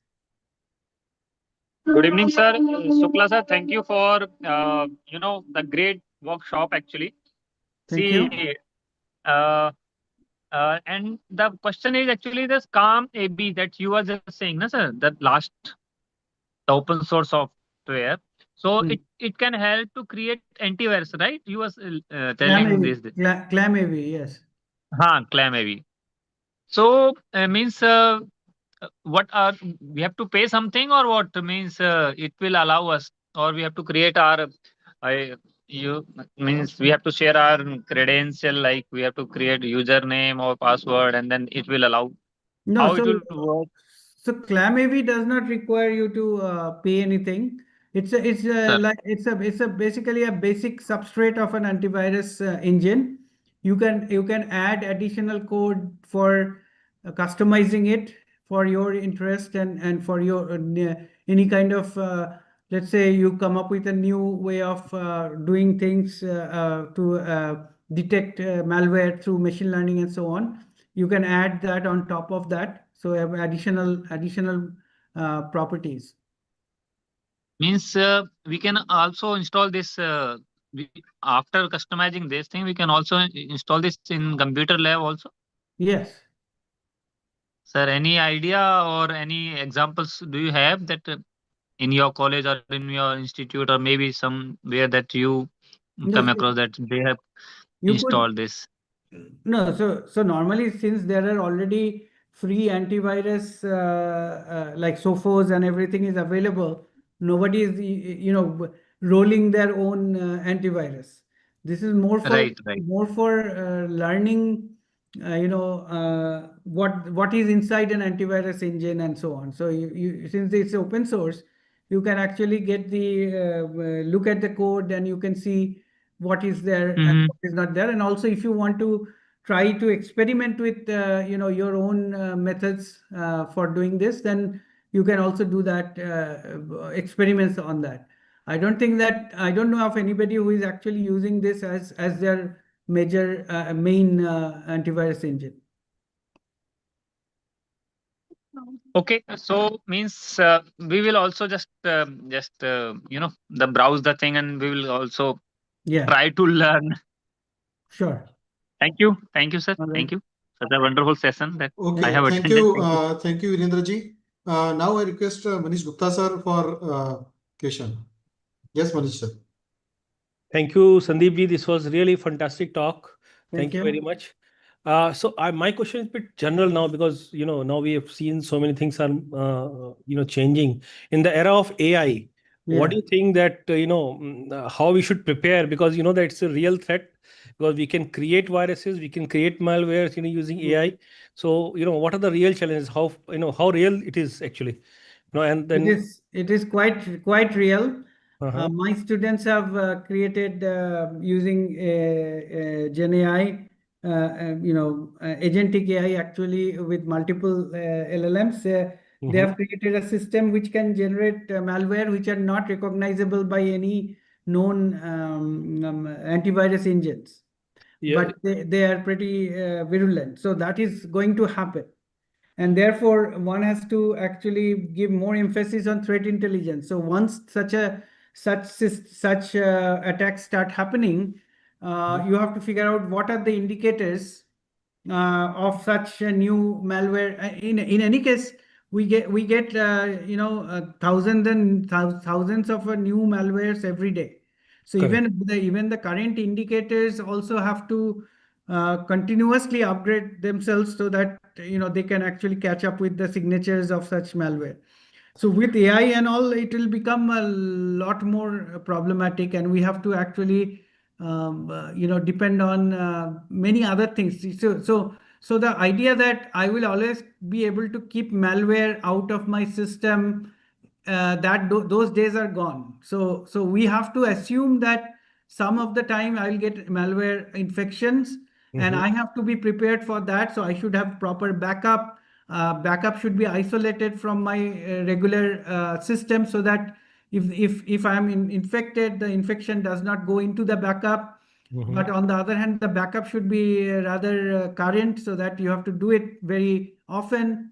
Then you have to also figure out, how to rebuild your system in case you get infected without, losing much data. Also, you have to know how to then use this information to provide threat intelligence to others, so that everybody helps each other. So all these things will come, as we are moving into this era of AI-driven attacks. So that means probably AI can help us even for fighting with this, right? So there Yes. should be certain tools which are actually handling the automation. So certain agentic AIs tools, Yes. So Yeah. So there are also agentic AI tools, for example, for threat hunting, adaptive, firewall rule configuration and all that stuff. But it's a battle of wits, right? I mean, who has the upper hand at any point in time is a matter of luck and everything. So I think that we are entering a very very difficult time. Sometimes, I was discussing with somebody and saying that we were discussing that I'm glad that we are almost about to retire. Because Yeah, but I think in that case, our money in bank is safe or not. I'm not sure, because I think that is also a real challenge, right? If somebody really wanted to target a bank, I mean, that is a possibility. Yeah. So no, so see, banks actually money is in bank is nothing but information, right? So Yes, yes. that information. So banks have, like, for example, every bank is by RBI rule has to have a disaster recovery site which is in a different location, and then they have to have a secondary disaster recovery site. So Okay. hopefully the most top banks, not the cooperative and local rural banks, but the top banks are probably having enough. See, the whole thing that we do normally now tell people is that do not think that you will be able to secure your system always. You will always you have to assume you will get attacked. Now, how resilient you are to the Hi, attack? sir. Yes, that is what I think you should build that resilient system, so that when you get an attack, you have to be able to rebuild your system and fast enough. So that is what resilience is all about. And I think RBI does a good job in ensuring that the top banks are resilient. They actually have guidelines since 2016. They also have continuously updating those guidelines. They have audit requirements, plus they have their own audit, seaside audits and all that stuff. I think the if banking system gets compromised, then no system will be safe. Then we don't have to worry about money. I think we then have to, Yes. worry about surviving. Yeah. Okay. Okay, Thank thank you, sir, Sandeep, sir. One more question is from Srinivasan ji. Srinivas ji, please, you can raise your question. Vanchakanti Srinivas ji. I think he has raised the hand, but he has not a question. 1 second. Okay, thank you so much, Sandeep sir, for joining this session and delivering the session. It's a great honor for us. It was very informative session. So thanks a lot, sir. Thanks a lot. Yeah, so I was thinking what to talk about in the first session. Then I decided to talk about threat intelligence. So hopefully people will understand the importance of threat intelligence. Yes, sir. sir. Am Yes, I sir. audible to you, sir? Yes. Sir, yeah. Thank you, sir, for the wonderful lecture. Thank you so much. Thank you. And sir, it looks all so very chaotic, and it reminds me of the American movie Clear and Present Danger. Yeah. Yes. Okay. Thank you, Sandeep sir. Now, I was just thinking that for all our wars, we have the United Nations for making peace. I was just thinking, do you have any such thing for Yes, our yes, cyber security? Number one. Number two, sir, I would like to also kindly enlighten me on the research areas. One or two, kindly. No, Yes, so sir. UN has a non-aggression treaty. Not every country has signed on it, but that is only for if nation states will attack each other, or for whether they will attack first. But that is the explicit attacks. But nations are always attacking through groups that are affiliated to the nation states, and those things, they are not. They are not admitting to. So those attacks, even with a UN treaty, will not stop, because everybody wants to have an information upper hand on another country. So everybody, even our friendly nations, are always spying on us. So our systems are often laced with malware, which is not doing anything, which is just sitting and sending information quietly, and we are not even knowing. So those kind of things are not going to stop from a UN based or any kind of non-aggression treaty and all that stuff, because everybody wants a advantage over another country by knowing more about that country's secrets and advantages and disadvantages, vulnerabilities, and so on. So that is a, the world we are going to leave our children in, and hopefully either humanity will destroy itself through this, or good sense will prevail, and they will stop doing this kind of ultra competitive situation. So most of the cases, this espionage through cyber is mostly for having the information advantage rather than actually doing harm. They just want to ensure their future. That is what they are trying to do, right? So, but in any case, in terms of research, there is a lot of things like, starting from, how to detect this AI generated malware, to how to detect AI generated deepfakes, to how to detect threats from huge amount of data that is generated after an attack, cyber forensics. There are a lot of areas of research. Yeah, thank you, Sandeep sir, for answering all the questions. Now, due to time constraint, we have to move to the next speaker of the session. Okay. So thank you so much, Sandeep sir. Thank you so much. Sure. Thank you. Yeah.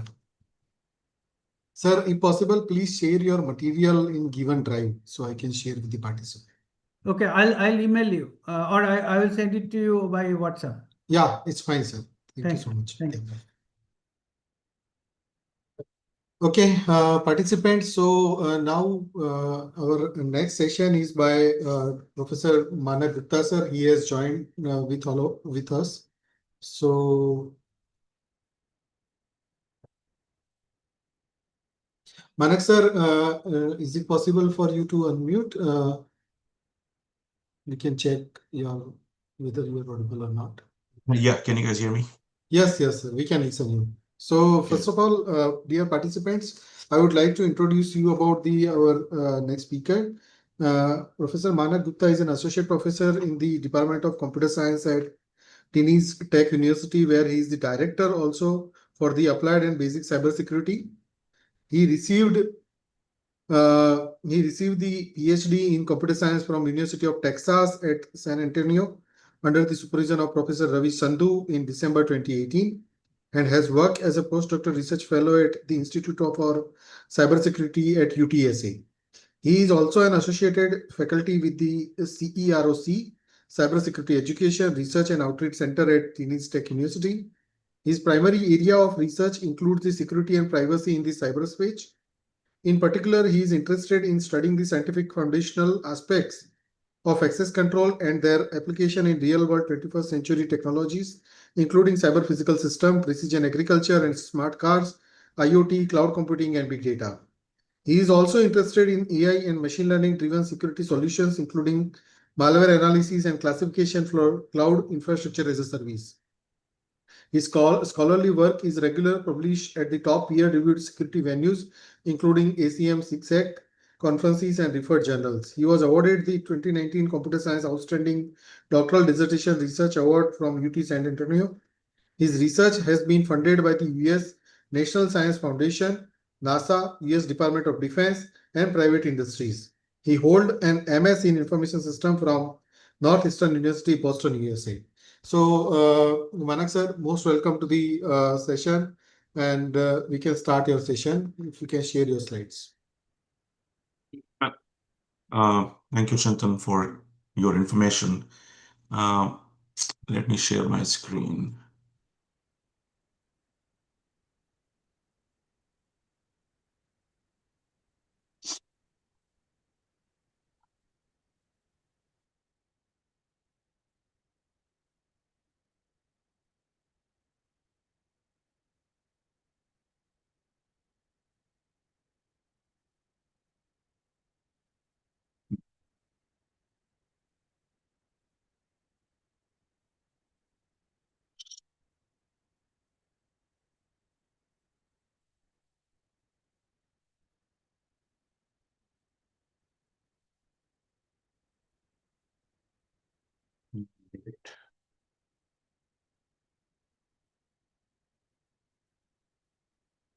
Can you all see the screen? Yeah, we are able to see your screen, sir. Good. Give me a second. I just need to make something.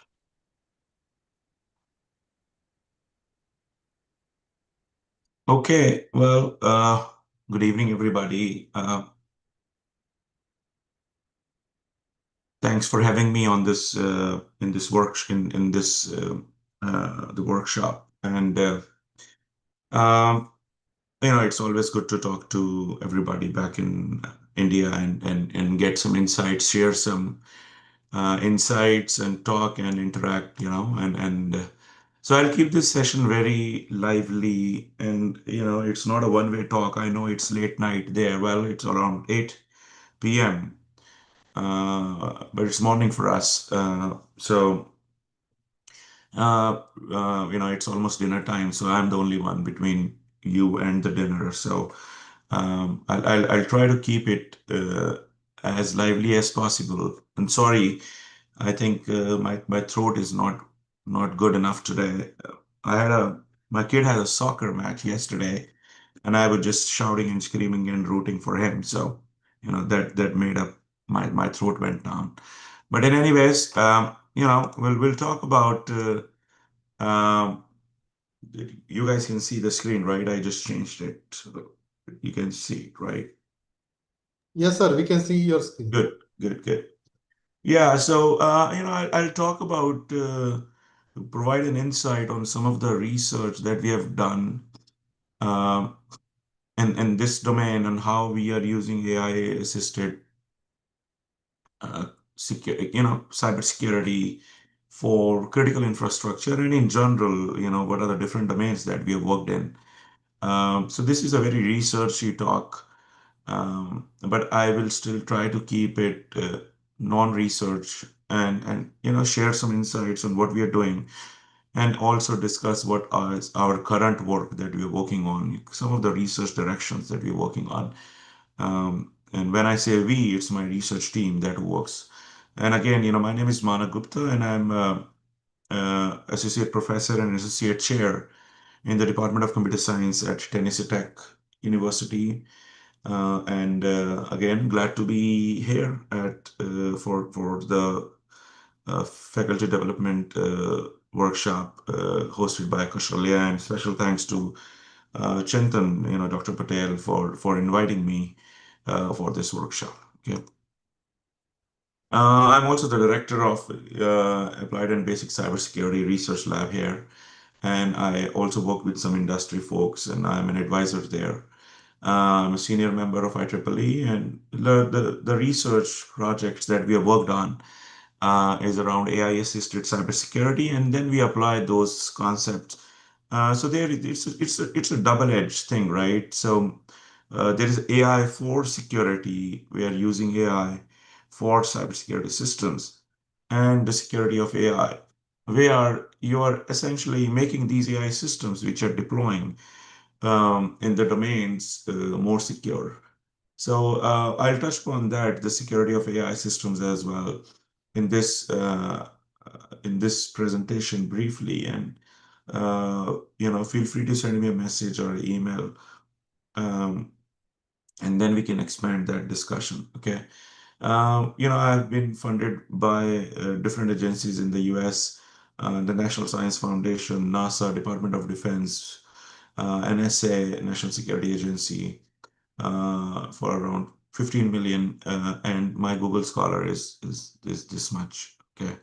And pretty much all of the papers are on the Google Scholar. So if you get a chance, go over those papers, and that may spark some new ideas, some new insights, be it applied in your classrooms and or in the research that you guys are doing. Um, yeah. Again, the research thrust that we have worked on, my team has worked on, and is okay. So I don't know what happened, but somebody just put in a mark there.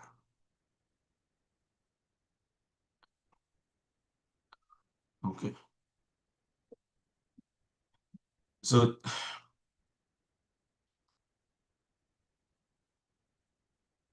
so everybody is able to make changes to the presentation, but because now this mark will be for all the presentations. What is this? How can I remove that?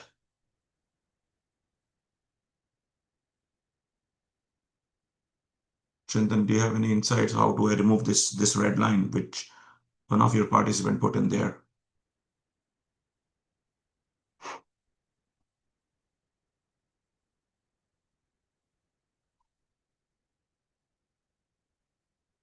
Okay, I have to live with that. Okay. Well, the application domains is in cloud, in IoT, critical infrastructure, smart applications, connected applications, malware is something that we work on. We have used different platforms, OpenStack, AWS, Azure. Oh my God. So,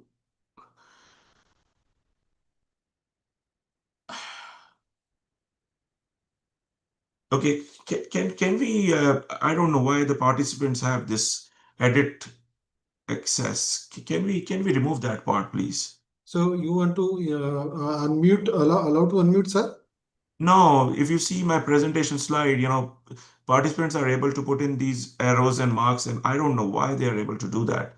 Oh, This one second. Let me red check. thingy Let me here, check. now it is for all my slides. Yo, let me check. Let me check.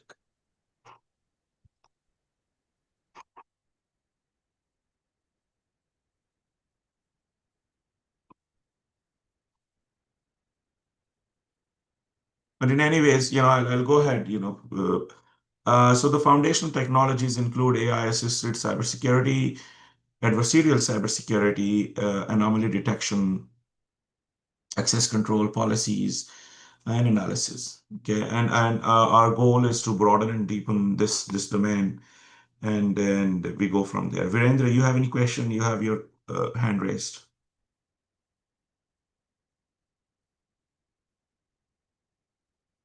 I can't hear you. You are muted. Yes, sir. Yes, it's completely fine. Yes. 1 second.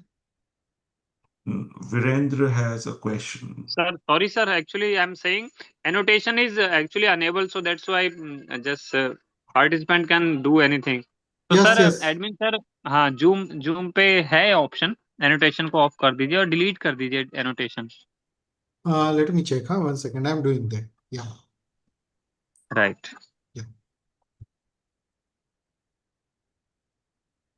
Okay, I'll move ahead. Well, what is the critical infrastructure, right? So again, one more annotation. I can't work with this. There are people annotating on the slides. 1 second, sir. I'm doing. Yeah, please. Yeah.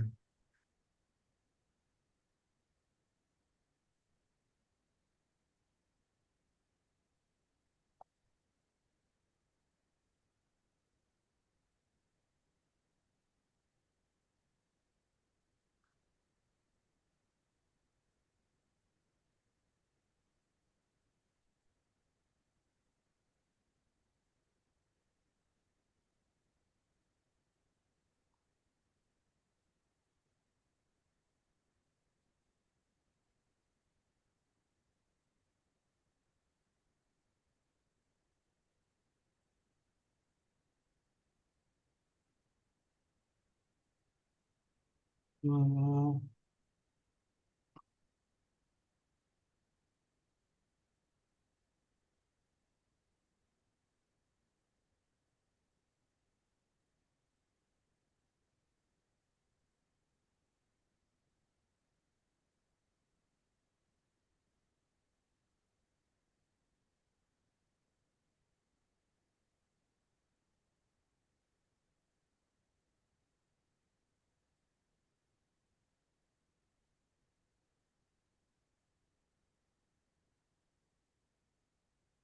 I think I need to go back to the main Zoom editing.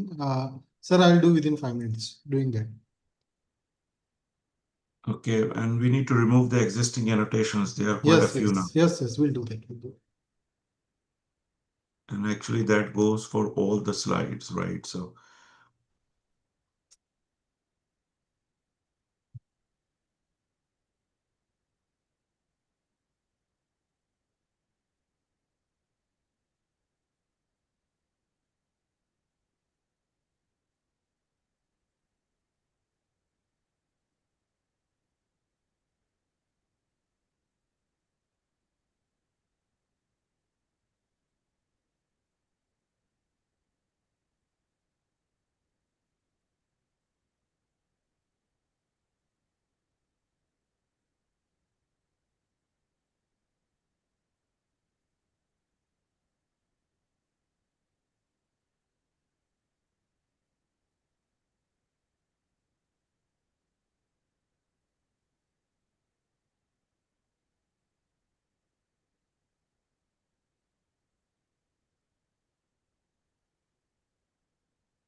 Okay, sir, I have disabled it, but I think you need to reshare once again.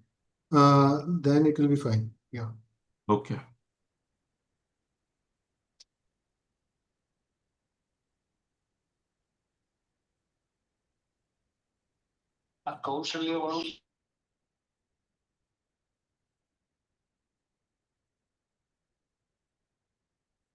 That sounds good. Okay. All right. Thank you. Okay, so what is critical infrastructure? This critical infrastructure really talks about the assets, the systems, the networks that provide functions for our way of life, right? And there are, that includes both physical and digital infrastructures. And in general, you will see, there are certain sectors that are part of this complex interconnected ecosystem. And any including water, health, banking, food and grocery, energy, space, transportation, they all kind of form together a critical infrastructure sectors, right? And any threat on these sectors has the potential to has a potential to debilitating the national security, to undermine the national security, economy, and public health and safety consequences. Yeah. Especially as we are moving towards more digitalized systems, it's critical, it's imperative that these critical infrastructures must be safe and secure at all the times. And these are actually kind of interrelated with what the United Nations sustainability goals are. These are as the communities are evolving around the world, um, and going through rapidly changing intelligent technologies, it's imperative that uh, as we bring in address more complex challenges, the technicalities, the technological innovations, and will make a huge difference, right? And these sustainable development goals, they're from the United Nations and were adopted in 2015, and we're asking for a universal call of action to end poverty, protection of the planet, and ensure that by 2030 we all live in a peaceful world. And these are such grand challenges of such magnitude that they have to be jointly addressed. They're not working in silos; they're connected with each other, and their origins is complex, and will definitely require a combination of transformative interdisciplinary approaches to solve some of them. Okay. And as we try to address these, and we put in more technology in these aspects, securing these systems become of utmost importance, right? Um, as we are moving towards more connected ecosystems, or intelligent transportations and so on, where everything is connected. This becomes extremely critical that we secure these ecosystems from nefarious acts, from cyber attacks, and so on. Okay.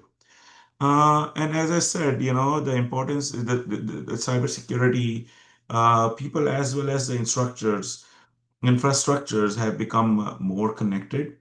We are developing, with these remote works and IoT revolution, we are more, we are opening ourselves to more cyber crimes to strike.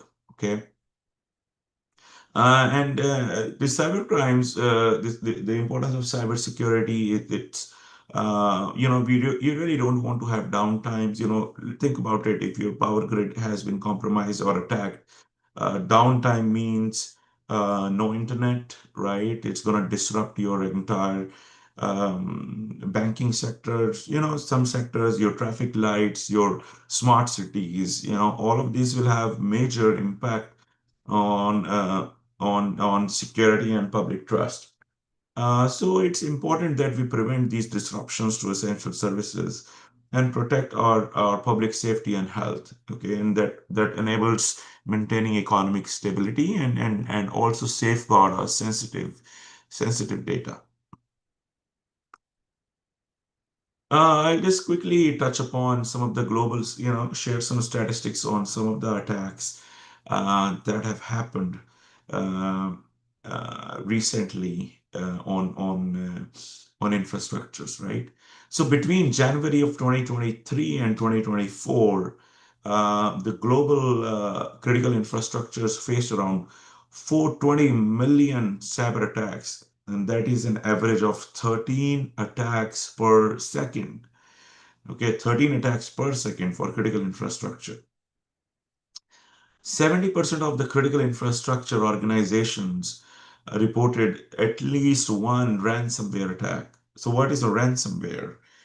Well, ransomware is basically, you're going to freeze the assets of the organization and ask them ransom to defreeze those assets. Okay, basically, you just make that organization inoperational, right? Because you have frozen all the assets, and to get back those assets, you have to pay some ransom. And this is not surprising. This has been happening for some time, and we know state governments and federal governments have paid tons of money, tons of millions of dollars to defreeze their assets because of these ransomwares. The average cost of a breach in critical infrastructure is around close to $5 million. This is a significant amount. There are significant vulnerabilities reported that in industrial control systems, SCADA systems, in earlier years, and have grown recently from 2021 and so on. And then there are 25% of all cyber attacks globally were on critical infrastructures. Okay. So all these kind of touch upon, these are some global statistics on attacks in critical infrastructures. Touching upon some of the attacks from Indian perspective, India faced almost 13.9 lakhs cybersecurity incidents, many targeting critical infrastructures. AIMS Delhi, the ransomware attack happened. It really compromised the data of 3 million patients and led to a 2-week shutdown of services. The power grid attack in Mumbai, that was suspected that Chinese malware disrupted the supply in major parts of Mumbai for hours. And similarly, SCADA and ICS related incidents have risen by 25% year over year. And this is not new, right? I mean, the sectors have been attacked constantly across the board in India. I'll give some examples on some of the um, uh, some of the um, attacks that have happened on critical infrastructure. So have you heard of Stuxnet? Cybersecurity people must have heard of Stuxnet. This was pretty much the first cyber weapon that targeted a critical infrastructure. It was the first instance of a cyber attack that caused physical infrastructure damage. Okay, and it was really a state-sponsored cyber attack, which was designed to target the industrial control systems that are deployed in the nuclear facilities in Iran. Okay, the objective was to disrupt Iran's nuclear enrichment program, and it exploited four zero-day vulnerabilities and used stolen digital credentials really to kind of spinning the centrifuge of this nuclear plant out of safe ranges that essentially caused physical damage while reporting normal operations to engineers. And it was a joint operation by the US and Israel, and it estimated to have destroyed around 1,000 centrifuges. So this was pretty much one of the first instances of how a cyber attack really compromised the physical infrastructure of a critical nuclear power plant. Similarly, as I said, there was an Ames ransomware attack that really paralyzed the hospital services, including labs, patient records, and scheduling systems. And the likely entry point, it's surprising that it was a phishing email. I mean, phishing emails are all the emails that we get every day, uh, which asks you to, your account has been compromised, and click on this link to update your username and password. And that is what it needed.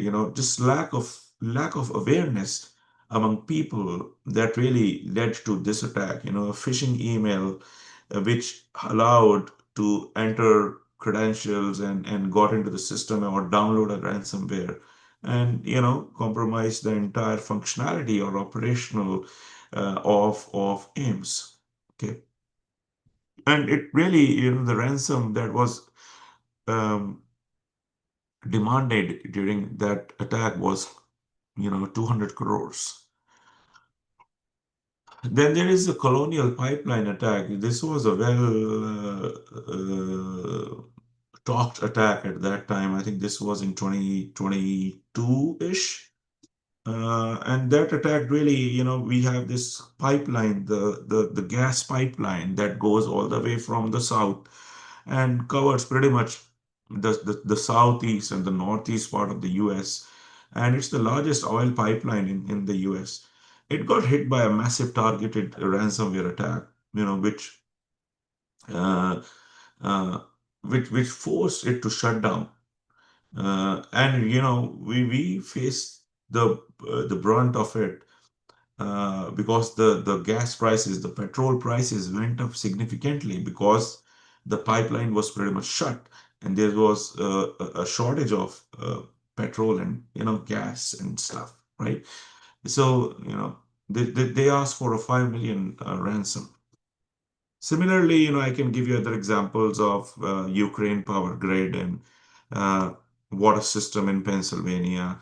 So, there are examples where it has been proven time and again that, protecting this critical infrastructure is paramount, is extremely critical for us um, for safeguarding our assets, which are impacting our day-to-day lives.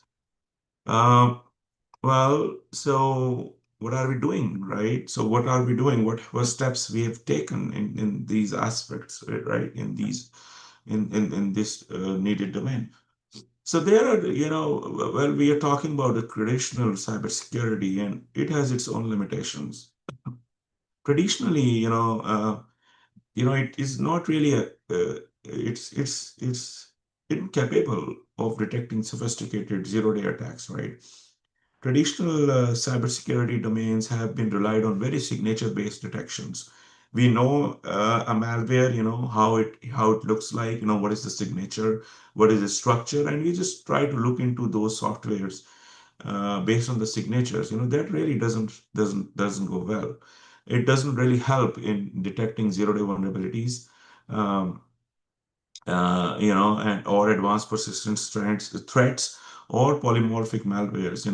Those keep constantly changing their structure and the shape and their functionality and their system calls and so on. That is one of the limitations of our traditional cybersecurity approaches. And in general, the traditional approaches have been more reactive than proactive. Uh, these defense mechanisms are often activated after the breach has happened. We are lacking more real-time analytics, warning systems, threat prediction systems to proactively detect, prevent, mitigate these attacks. And there has been a huge dependence on humans. Uh, you know, there are alert fatigues, these security operational centers, they get, thousands of events every day with tons of false positives. Uh, there is an alert fatigue there if the human is involved. It's very human dependent and slow. And as I said, there is a human in the loop everywhere. We need to manually triage and response delays. It limits the containment of the threats in fraction of seconds, right? I mean, once a threat enters into the system, it really it becomes extremely difficult to contain its impact. Okay. Similarly, it does not scale really well. It's not really designed for massive data where a lot of IoT, Internet of Things, and edge devices and cloud are connected to each other, and it lacks behavioral analysis. And it does not adapt and evolve itself. Same attack patterns. Uh, uh, it doesn't capture the new attacks that are happening and try to improve and adapt itself based on that. So, with these limitations, we need more AI-based security systems. Um, so, before I go ahead, any one of you working with AI-assisted cybersecurity systems or have any examples on AI-assisted cybersecurity systems that you all are working in? Any examples? Anyone wants to share their experience on how they're leveraging AI, machine learning? When I talk about AI is, it's a broader umbrella, but you can use machine learning, LLMs, or anything that you're using for cybersecurity purposes. Anyone wants to talk about that? Please raise your hand if you want to reply.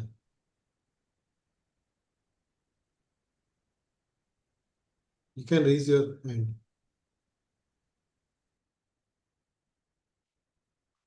Any examples somebody want to share?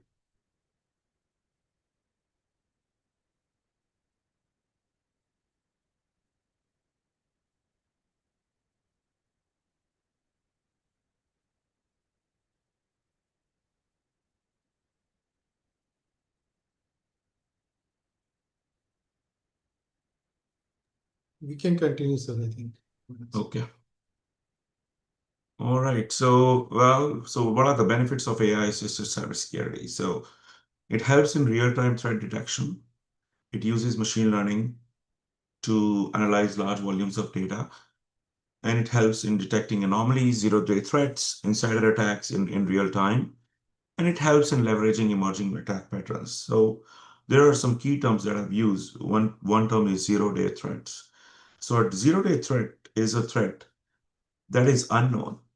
It has been exploited. It's being constantly exploited by the attackers, and it's not known even to the developers of the systems.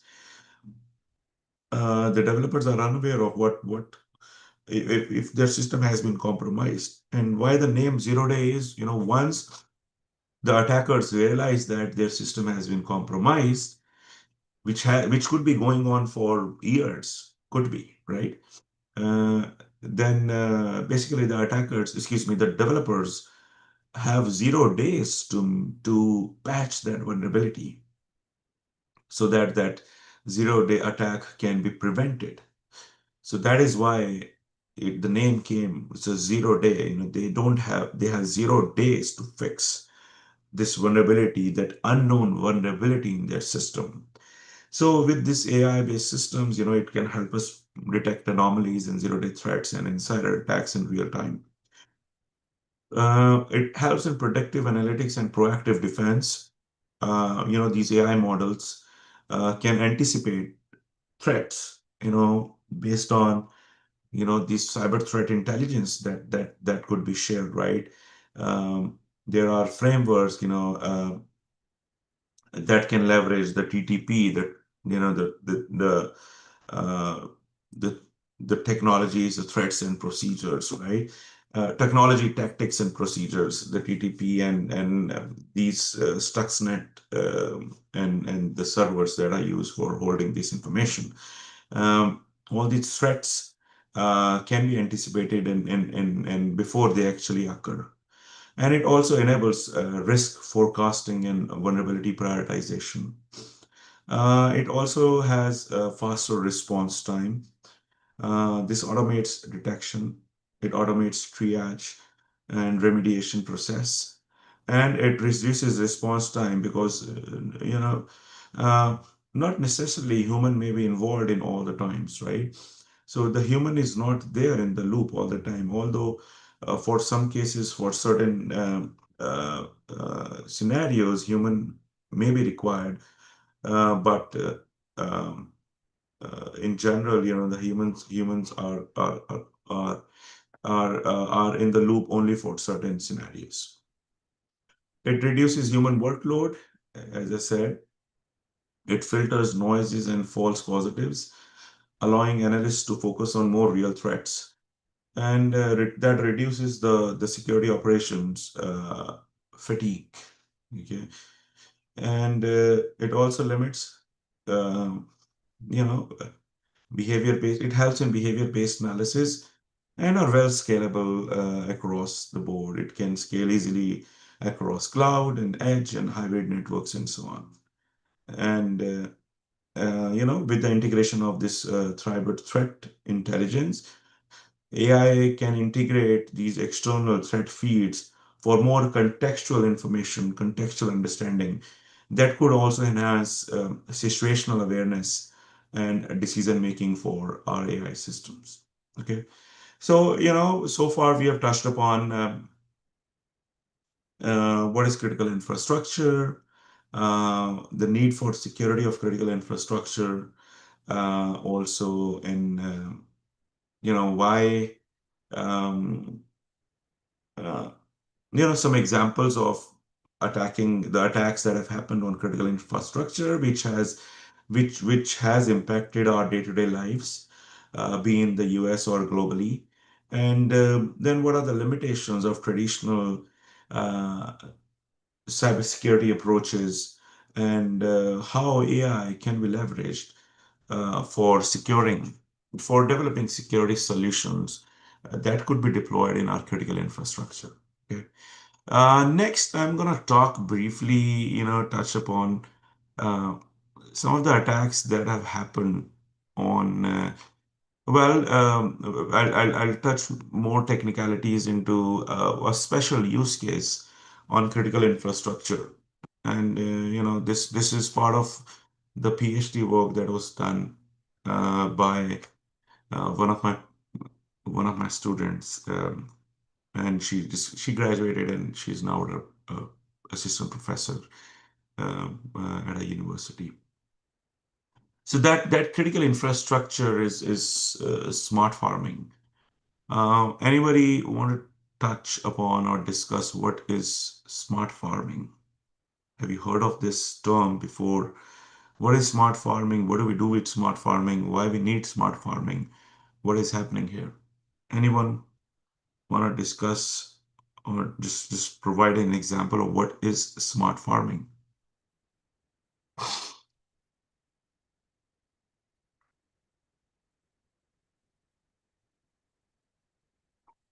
You can put it in the comments or chat if you want. You can also raise the hand if you have.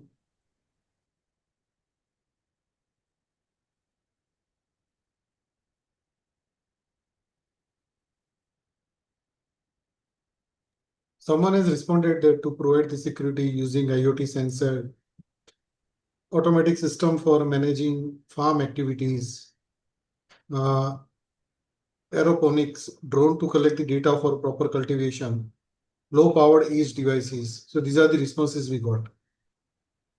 Okay, We have good. also got one hand raised. So Yeah, Dr. Srinivas, you want to talk about it? I was, Professor, I was actually talking about use of drones, Mm-hmm. UAVs, UAVs. Okay.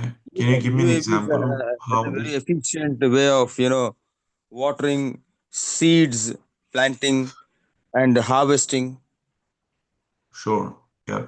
Yeah. Yeah. What we call is, I think you said it rightly. Where we are leveraging, and a lot of you actually, where we are leveraging IoT sensors and more data-driven approaches for agriculture practices. Right? We can deploy these sensors, and the sensor will, for example, tell that, hey, the water level in the field is low, and that will send a command to your automated water sprinklers that will turn on because the water level has gone low, right?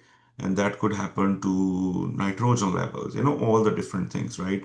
Similarly, you can do more precision weed spray, pest spray, all of these things, um, depending on the weather situations and soil measurement, and all of these technologies that come in together, um, leveraging IoT sensors to provide more efficient way of doing farming for our farmers, for our agriculture community, right?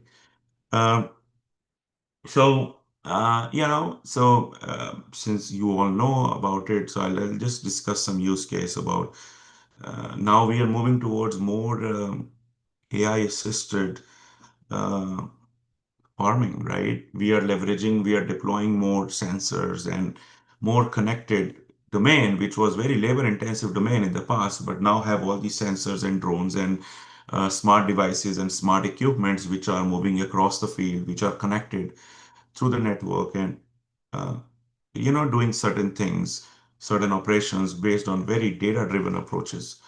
That is what the AI assisted smart farming is.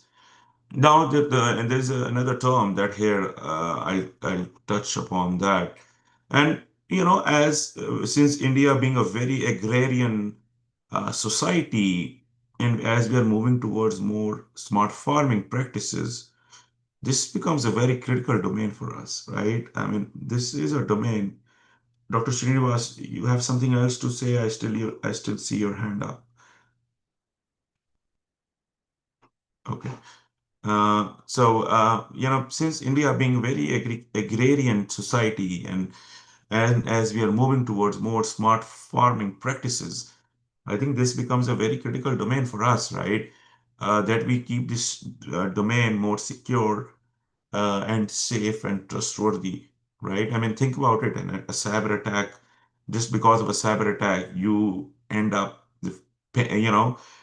fertilizing or throwing, spreading out or sprinkling more weed spray, right? Or more agriculture beyond the permissible limits, right? In that case, that entire field is compromised.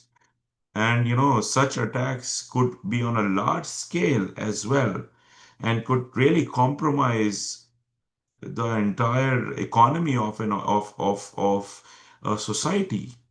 And what you call it as an agro-terrorism is the term that you use for that, right?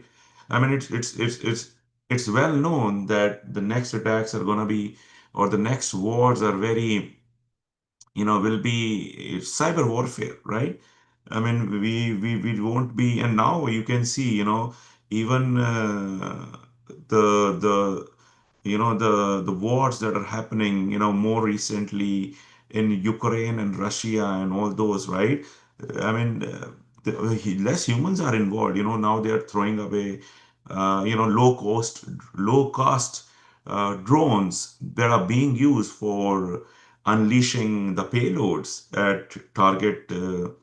At target locations of the enemy, right? So it's very much, AI is now being used across multiple sectors, and the example that you gave, well, the example that I just gave about this wars being used in, AI is being a part of it, what do you call it, as a, Internet of Battlefield things, right? So where all these, uh,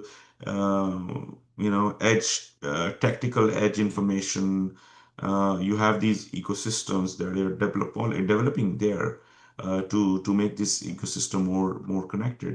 Dr. Srinivas, you want to add something?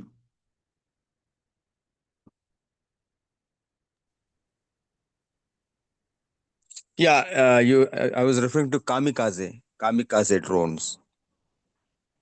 Right, right. So Thank you. those, are you referring to the drones that were used by Ukraine? Yes, Uh, yeah, the Ukraine ones, the kamikaze. yeah, yeah. Thank you. I mean, that was state of the art, to be honest, right? I mean, uh, we can talk about that, but see, this everything is now, less humans and more critical infrastructure, more. It's going to be very interesting down the line.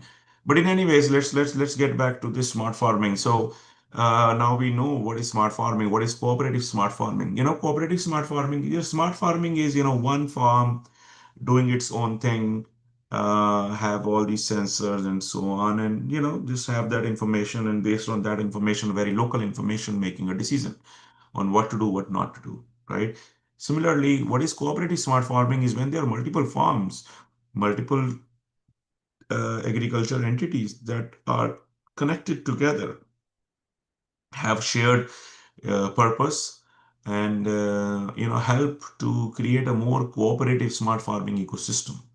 And in India, there are tons of cooperatives, right? I mean, the well-known cooperative for us, at least from the dairy sector, is, somebody want to name that? Amul. Amul is a cooperative, right? Amul is a well-known dairy cooperative. It's Uh, called Amul actually, by was Verghese that Kurian. Amul. Amul? Amul Yeah, by right. Verghese Kurian. Yes, yes, yes. It's from Anand, right? Um, so yeah, Amul is a big dairy cooperative in India. So similarly, we can have smart farming cooperatives, right, where farmers are connected with, have their own individual farms and a kind of, sharing information with each other, and that helps to have a more global, more geographically localized rather than a farm localized, region localized information. Okay, and that is what the cooperative smart farming is, where, as you can see, we have Smart Farm 1, we have Smart Farm 2, and then all of these send the information to a cloud server, and then based on that cloud server, there are some monitoring and analytics tools which the farmers can use to request and get the information from there. Okay. Now, once you create this cooperative smart farming ecosystem, as I said, you are making a more labor intensive to a more connected ecosystem. Now, once you make that connected, then of course, there will be cyber attacks, right? And there has been cyber attacks in these, there has been attacks, ransomware attacks on meat producers and grain purchasers in the US. In Iowa, we had this ransomware attack on the cooperative in September of 21, demanding 6 million in ransom. And, according to the FBI, the Federal Bureau of Investigations, these attacks will happen and are growing. And particularly during the planting and the harvesting seasons, you're going to see the spike in these attacks. So, this is happening. This is more attacks have happened, and you need to you know um, safeguard your ecosystems there. And the exciting, and another striking aspect here is you can really unleash large scale attacks in smart farming, right? In cooperative smart farming. Now, why? Because, an attacker has to just compromise one smart farm, which is essentially sharing the information and the data with other smart farms, right? If one smart farm is compromised, that means the data that has been produced by that farm is compromised, which is essentially used by other farms to make a decision. Now, sharing and compromising one smart farm is the only thing that is needed in a cooperative ecosystem, cooperative farming ecosystem, to unleash large scale cyber attacks across multiple farms in a cooperative. Okay. So, this is the easiest way to unleash these large scale attacks in a very agrarian society, especially when we have these cooperatives that are there. Okay. For example, a deauthentication attack that is happening in a smart farm A deauthentication attack is you're going to take down the one of the sensors, okay, that will disrupt the connection between the sensors and the networks, and that would impede real-time communication. And as a result, what will happen is there is no real-time data that is being fetched from one of the sensors or multiple sensors in smart farm A, and that will fail the other smart farms which were relying on that data to get the most latest data from the central server. Okay. And possibly that data was critical to do the irrigation schedules for other farms, right? Now, in that case, this attacking one farm essentially compromised the integrity of other farms, because they will not be working on more real-time, more correct data, and they will be making decisions which may be disastrous for their field, for their farm. Okay. So, I'll just briefly touch upon, what we did here. Um, Essentially, this was the entire PhD work that was done, right? We identified some of the challenges. We developed this test bed. Then we created an edge-based network anomaly detection, which was essentially a CNN-based edge layer detection model. Now, and then we use some federated learning approaches to create a network anomaly detector. And then we looked into the last part, the adversarial attacks on federated learning. Um, is you know How we can compromise. We developed this federated learning, AI based system. Now, can we do the adversarial attacks on these systems so that we can check the robustness and how these attacks can compromise these AI systems? uh, um, so have you guys heard of adversarial attacks on AI systems? Anyone, what is adversarial attacks on these AI systems?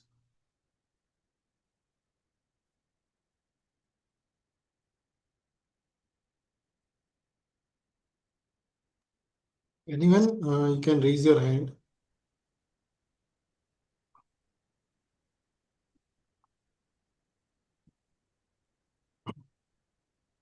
So I'll give an example, okay? So you train these AI systems, right? You train your AI models based on some data, and you assume that once your model has been trained, it is going to work perfectly fine, right? Now, there are certain ways where you can compromise these AI systems. Um, um, how do you compromise these AI systems? So that is what this term comes in, is the security of AI, where you can do different adversarial attacks on the AI systems and check the robustness of these AI systems. Okay. There could be poisoning attacks. Basically, poisoning attack is when you are training your AI model, you poison the data, right? You somehow compromise the data on which the model has been trained, right? Once you compromise that data itself. That is what you call as a data poisoning attack. And then in that case, your AI system is compromised. Okay, this is when you are training the model itself. There is another way where you can compromise these AI systems, which is the evasion attacks, right? In evasion attacks, your model is there. Um, um, your model is there, but you craft your test data in such a way that you fool the model. Okay, in both the cases, the goal is what? Fooling the AI models, right? How we can force the AI model to make wrong predictions. Okay, that is what these adversarial attacks are. Okay, so we look into both. We develop these AI models, and then can we attack these AI models with the goal that we can then robustify these AI models. Okay, we can make them more robust. Okay, I'll quickly touch upon what is the test bed and everything. This is a test bed that we created. We have these physical infrastructures. The smart farm A and smart farm B. This is this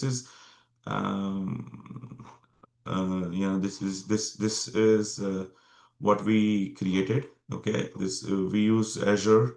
Azure is it's a Microsoft service. It's a Microsoft cloud service. We used digital twins. We also used AWS. We used some of these services to kind of create these test bed. Okay. Then we also attacked the digital twins, right? Digital twins are what? Digital twins are basically the cyber replica of the physical counterparts, right? You have your physical smart farm. Can you create a digital counterpart of that smart farm, which pretty much simulates the working of a physical farm? And we also attacked the digital counterpart, right? I don't know how much clear this diagram is, but as you can see, we have, there is an attacker. The attacker, it does the sniffing of the network and compromises this, deploys this malicious application, and that application essentially compromises the digital twin. Okay. Then we have this data collection. What we did was we collected the data. Once we create this test bed, right?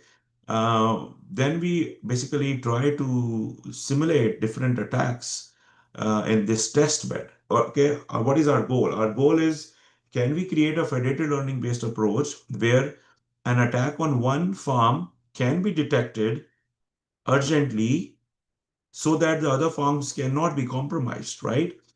That is what is happening here. We are limiting, attack on one farm should be leveraged so that other farms cannot be attacked. Okay.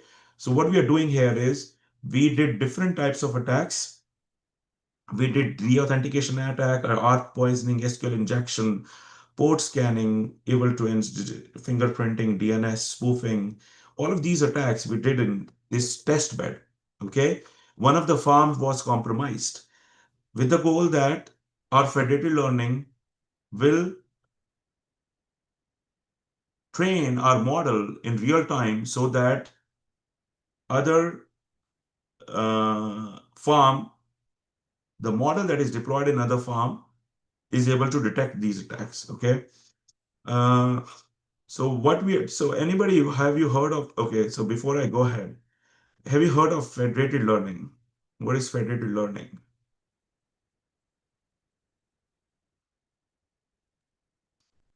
Please raise your hand if you can answer what is the federated learning.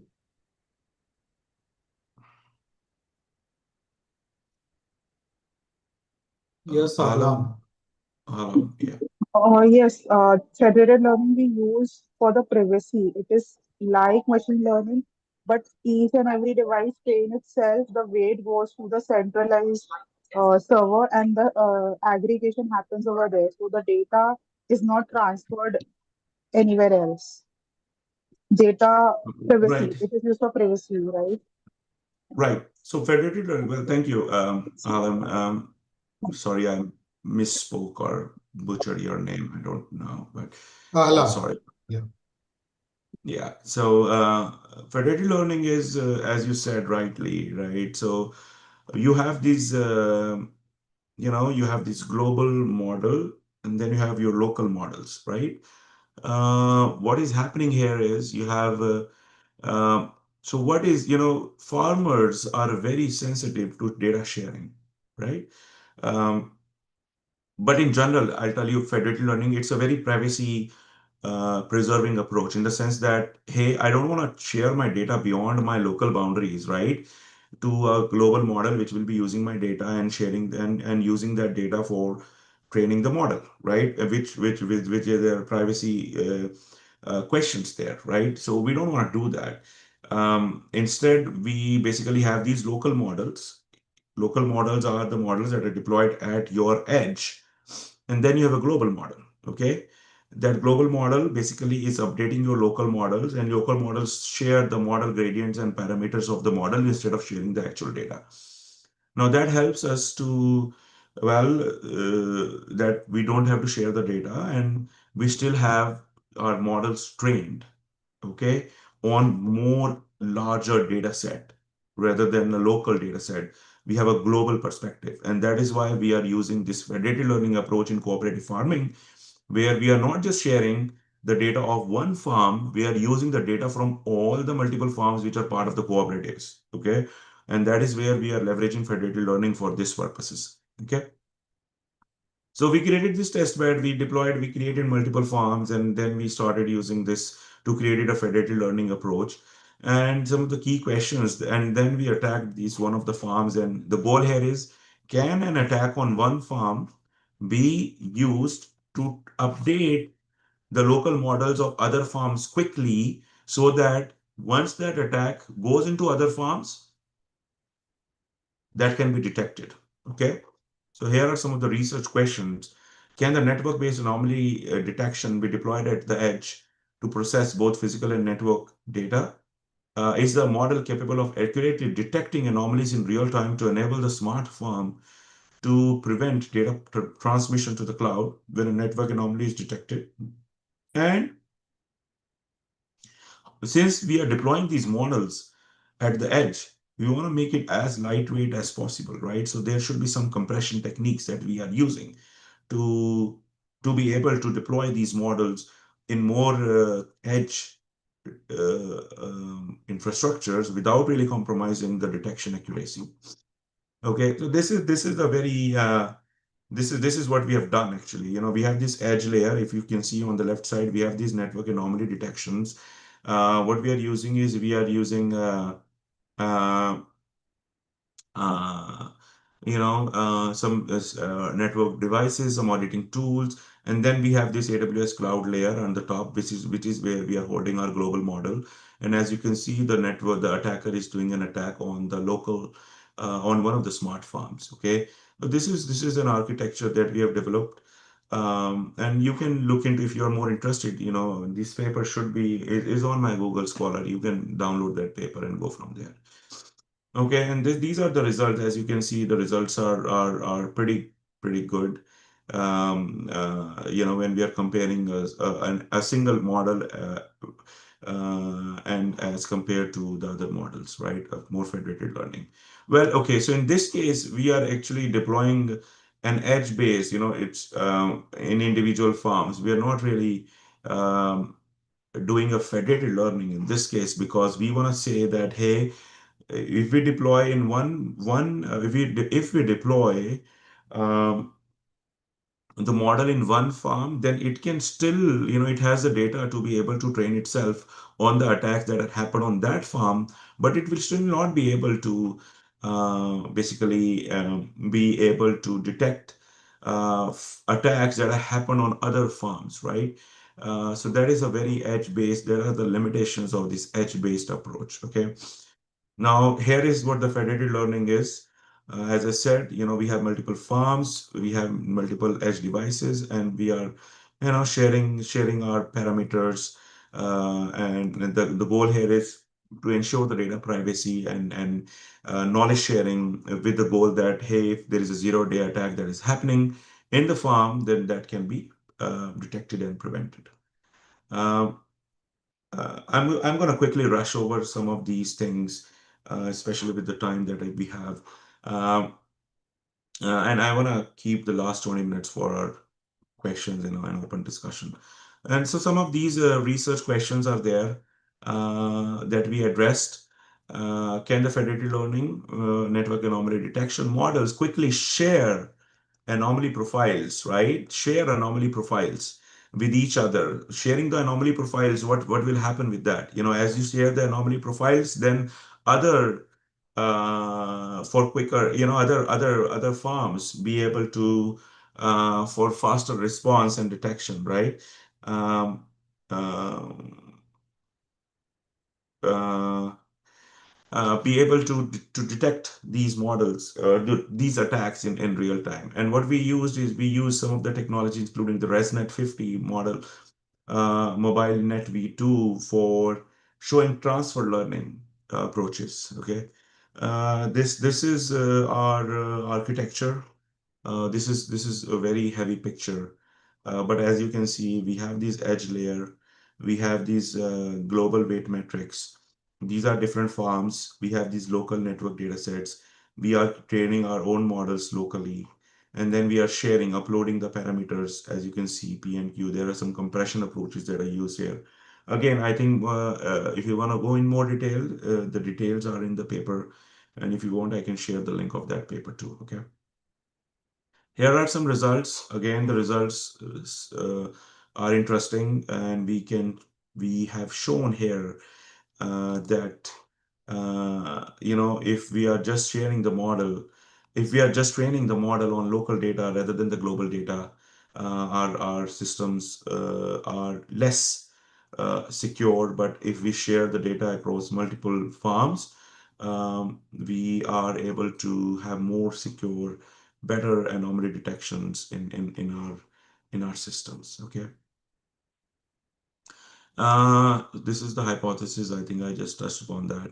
And then we are doing an adversarial attack, as I said, where we are compromising we have poisoned the data in one of the farms here. If you can see here, this is a data poisoning attack where we have compromised the data. And then, if we have compromised one of the farms, then basically that farm has a compromised local model. And if it is a compromised local model, that means the model aggregator, the global model, will be compromised.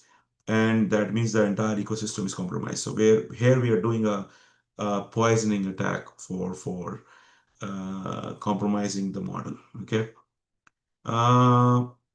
There's another term I just want to throw out is,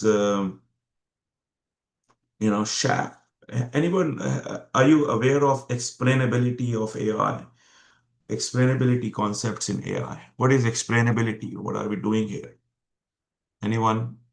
What is explainability? Alan?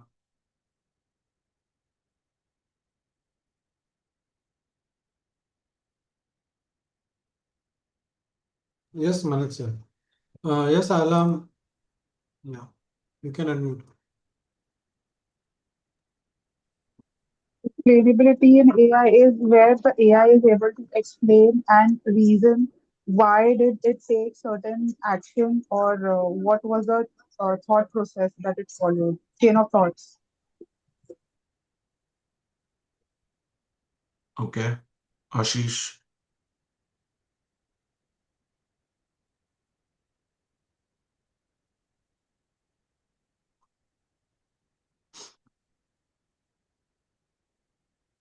Ashish, you want to say something? Your hand is up. Yes, Ashish ji. Yeah. So explainable AI is basically the deep learning models are black box in nature. So we are not aware about the input layer, how many hidden layers are there. So explainability will help us to understand the black box nature of the AI models. So these Right, are the right. technique like SHAP, GradCam. These are few techniques which are helpful in Sure. understanding that part. Yeah. Yeah. Well, yeah, I think this is very rightly said, right? I mean, how we can explain these models, right? These are black box models. How do we know that for example, which feature made a significant contribution on training the model, right? So this is what the explainability aspect is.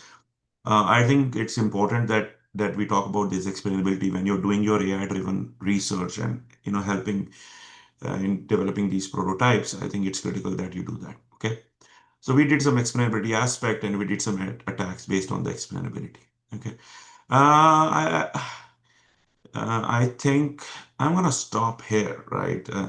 I think that's what I wanted to touch. Although there are a couple of slides, I think, but I'm gonna stop here. But and I'm gonna, it's an open. I'm just gonna keep it an open form and ask, see if there are any questions either relevant to this discussion or in general, on AI assisted security and security of AI.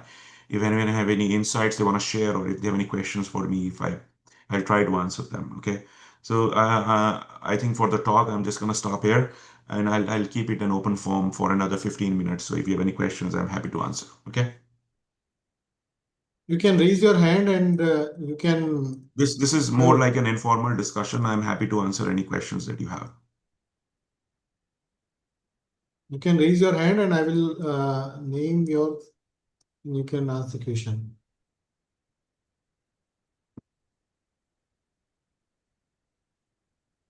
Govindraji, you can raise your hand if you have any query. Yes, Manish Gupta sir. Okay, thank you, Manakji. It was a really wonderful talk. So I have one very basic question. So nowadays we know that these agentic AI tools are used for creating certain, systems which can protect us, in terms of some of these, attacks. So whether, what are the best known tools available right now, where actually, because you see, we may require different agents which can do different parts of the things, right? So are there some full-fledged system developed, which are there in use or something like that? Yeah. Right. I think that's a very interesting question, Manish. And well, some of my students are actually working on agentic AI for security and Mhm. other way as well, security of agentic AI. Well, so these agents are what? These agents, I mean, there are some off-the-shelf services. I don't know tools, but services.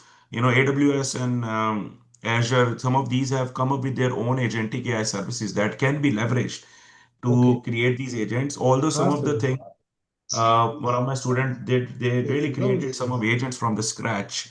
I can touch upon. I have to see what particular services that they use, but if you can send me an email, we can touch upon that and see what we are Sure, doing sure, there, sure. Yeah, yeah, yeah. right? Because And see, because I know that even if you want to sort of develop certain AI tools for converting some code also, because again there are a lot of challenges, right, in terms of testing and everything and so on, right? So sure. I will be really interested in knowing what is the current status. Yeah, sure. I'll send you an Yeah, email. Yeah. we are doing that research right now. Actually, three of my students are working on that. So we had some projects in that.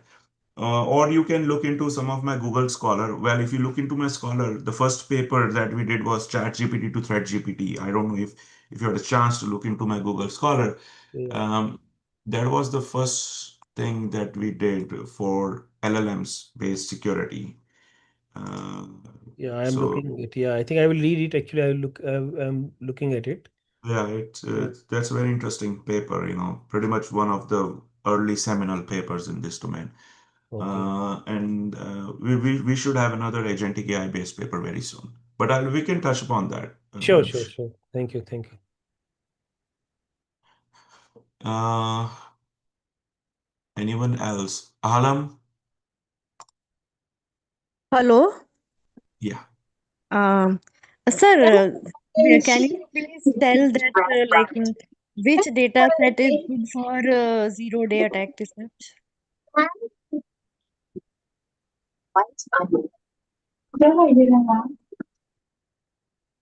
Hello.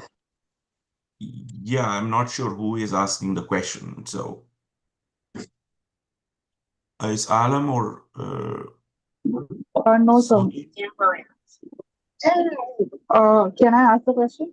Yes, Alam, please continue. Yes. Actually, when we talk about trustworthiness of AI, so is it similar to like ethical AI, and how we can take a path for finding whether the LLM or any AI is trustworthy? એ તો હતું જ આ તો મેં હાલ બદલ્યું હવે થઈ ગયું છે એ તો એ જ હતું સર થઈ ગયું પેલી જે સીટ રહી ને એ અલગ છે.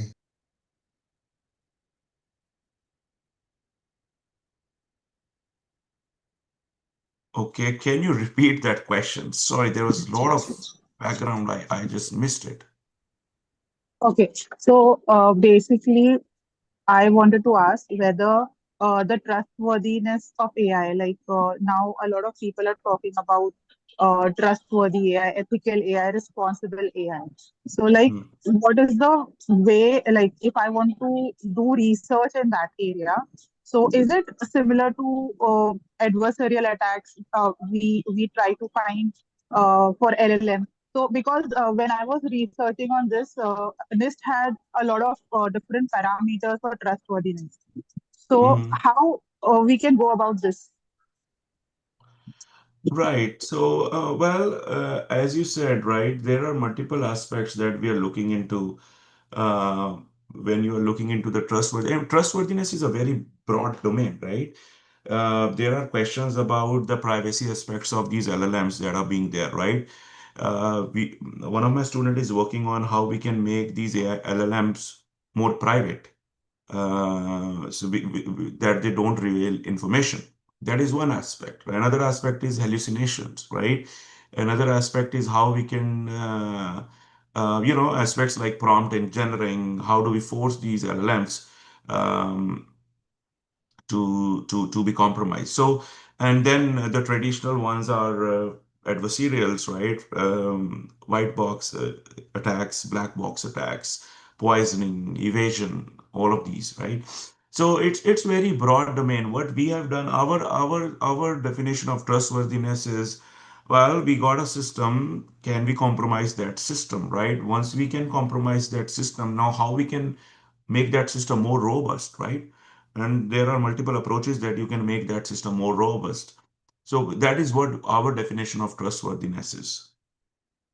Okay. But from the LLM side, as I said, privacy aspects of LLMs is a very interesting domain. A lot of work is there. Hallucinations. How do we trust these LLMs is another aspect that has been getting a lot of traction. And then I think you touched upon NIST. NIST has a AI risk framework, that also has very interesting aspects on the trustworthiness of AI.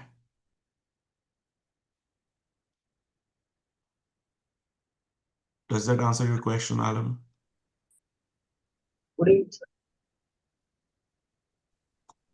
Yes, good evening, sir. Yes, Prabhat ji. Yes. There is a Prabhat Kumar Ravi. Yes, good evening, sir. Sir, how can differential privacy be integrated into federated learning? I don't know. I mean, I have not looked into that aspect. I can see and I'm sure there are tons of papers on differential privacy in federated learning, particularly differential privacy by itself. But federated learning by its nature is a privacy preserving approach, right? Because you don't really share the data with models, global model. You just keep the data locally and then you share the gradients or other parameters of the model, right? So, particularly for differential privacy, I have to see. I don't really work in privacy that much, but I can look into that. On the top of my head, it would be, it won't be wise for me to comment on it. Thank you, sir. Thank you so much, sir. Yeah. Okay, anyone has any question? I think there is no question, Manakji. Okay. Sir, can you explain the interpretable? Yes, Satishji, please. Sir, can you explain the interpretable deep machine learning model? Interpretable deep. Can you expand that a little bit more? What are you trying? What is interpretable machine learning model like? Explainable machine learning model? How you can explain or interpret the decision Yes, of. sir. Interpretable deep machine learning model is actually generate the trust on the outcome of the given by the model. Right. So it's more on the explainability side of things, right? Well, how do we explain that?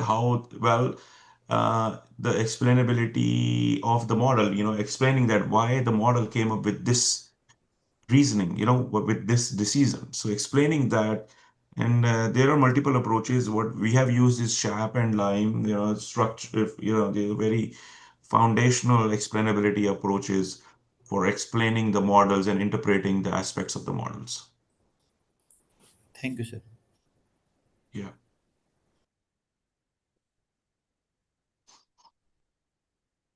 Okay. Anything else? Okay, any question?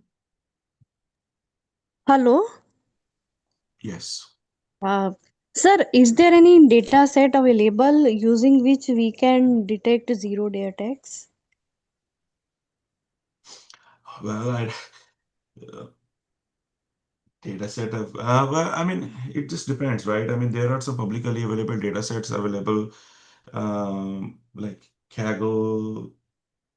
If you can look into Kaggle has some data sets that are available. Well, the very nature of the zero-day attacks are they are hard to detect, right? But you can try to train your models in a way if they can detect some zero-day attacks, right? But if you look into Kaggle, Kaggle, you can see what data set would make sense for you. Okay, thank you, sir. Yeah.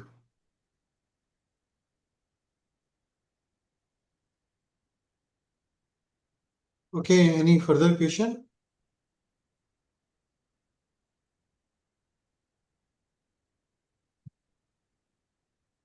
I think there is no question, Manakji. Thank you for joining the session. Dear participants, there is one small announcement from my side, from the organization side. So, for the attendance, every session will put the separate link. This is the first thing. Second thing is, once the link is shared, it will be open for 10 to 15 minutes. And then there is no chance that you can give the attendance. Okay, now you can ask me in a person if there is a query. You can put the private chat in the Zoom and we can see what we can do. Right? And for feedback, every session we are not going to collect. We'll collect the feedback in the last day. So every day we will just set the attendance sheet only, and separate attendance sheet will be shared. Next, very important is you can fill the attendance sheet using registered email ID only. Don't use another email to fill the attendance.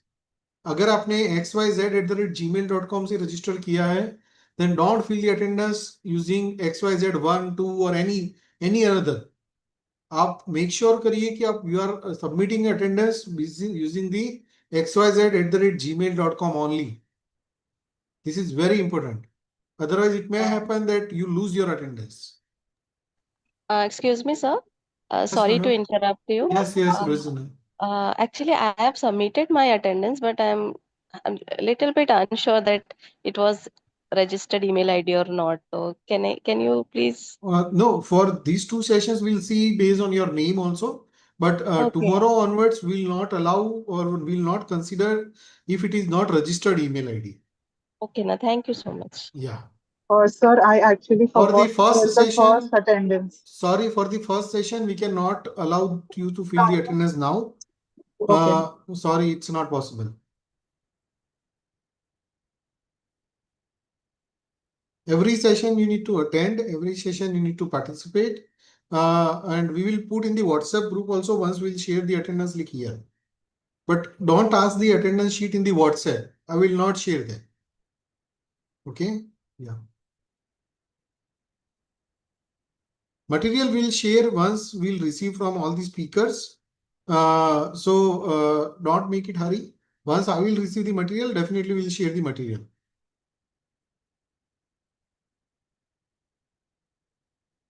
So thank you all for joining.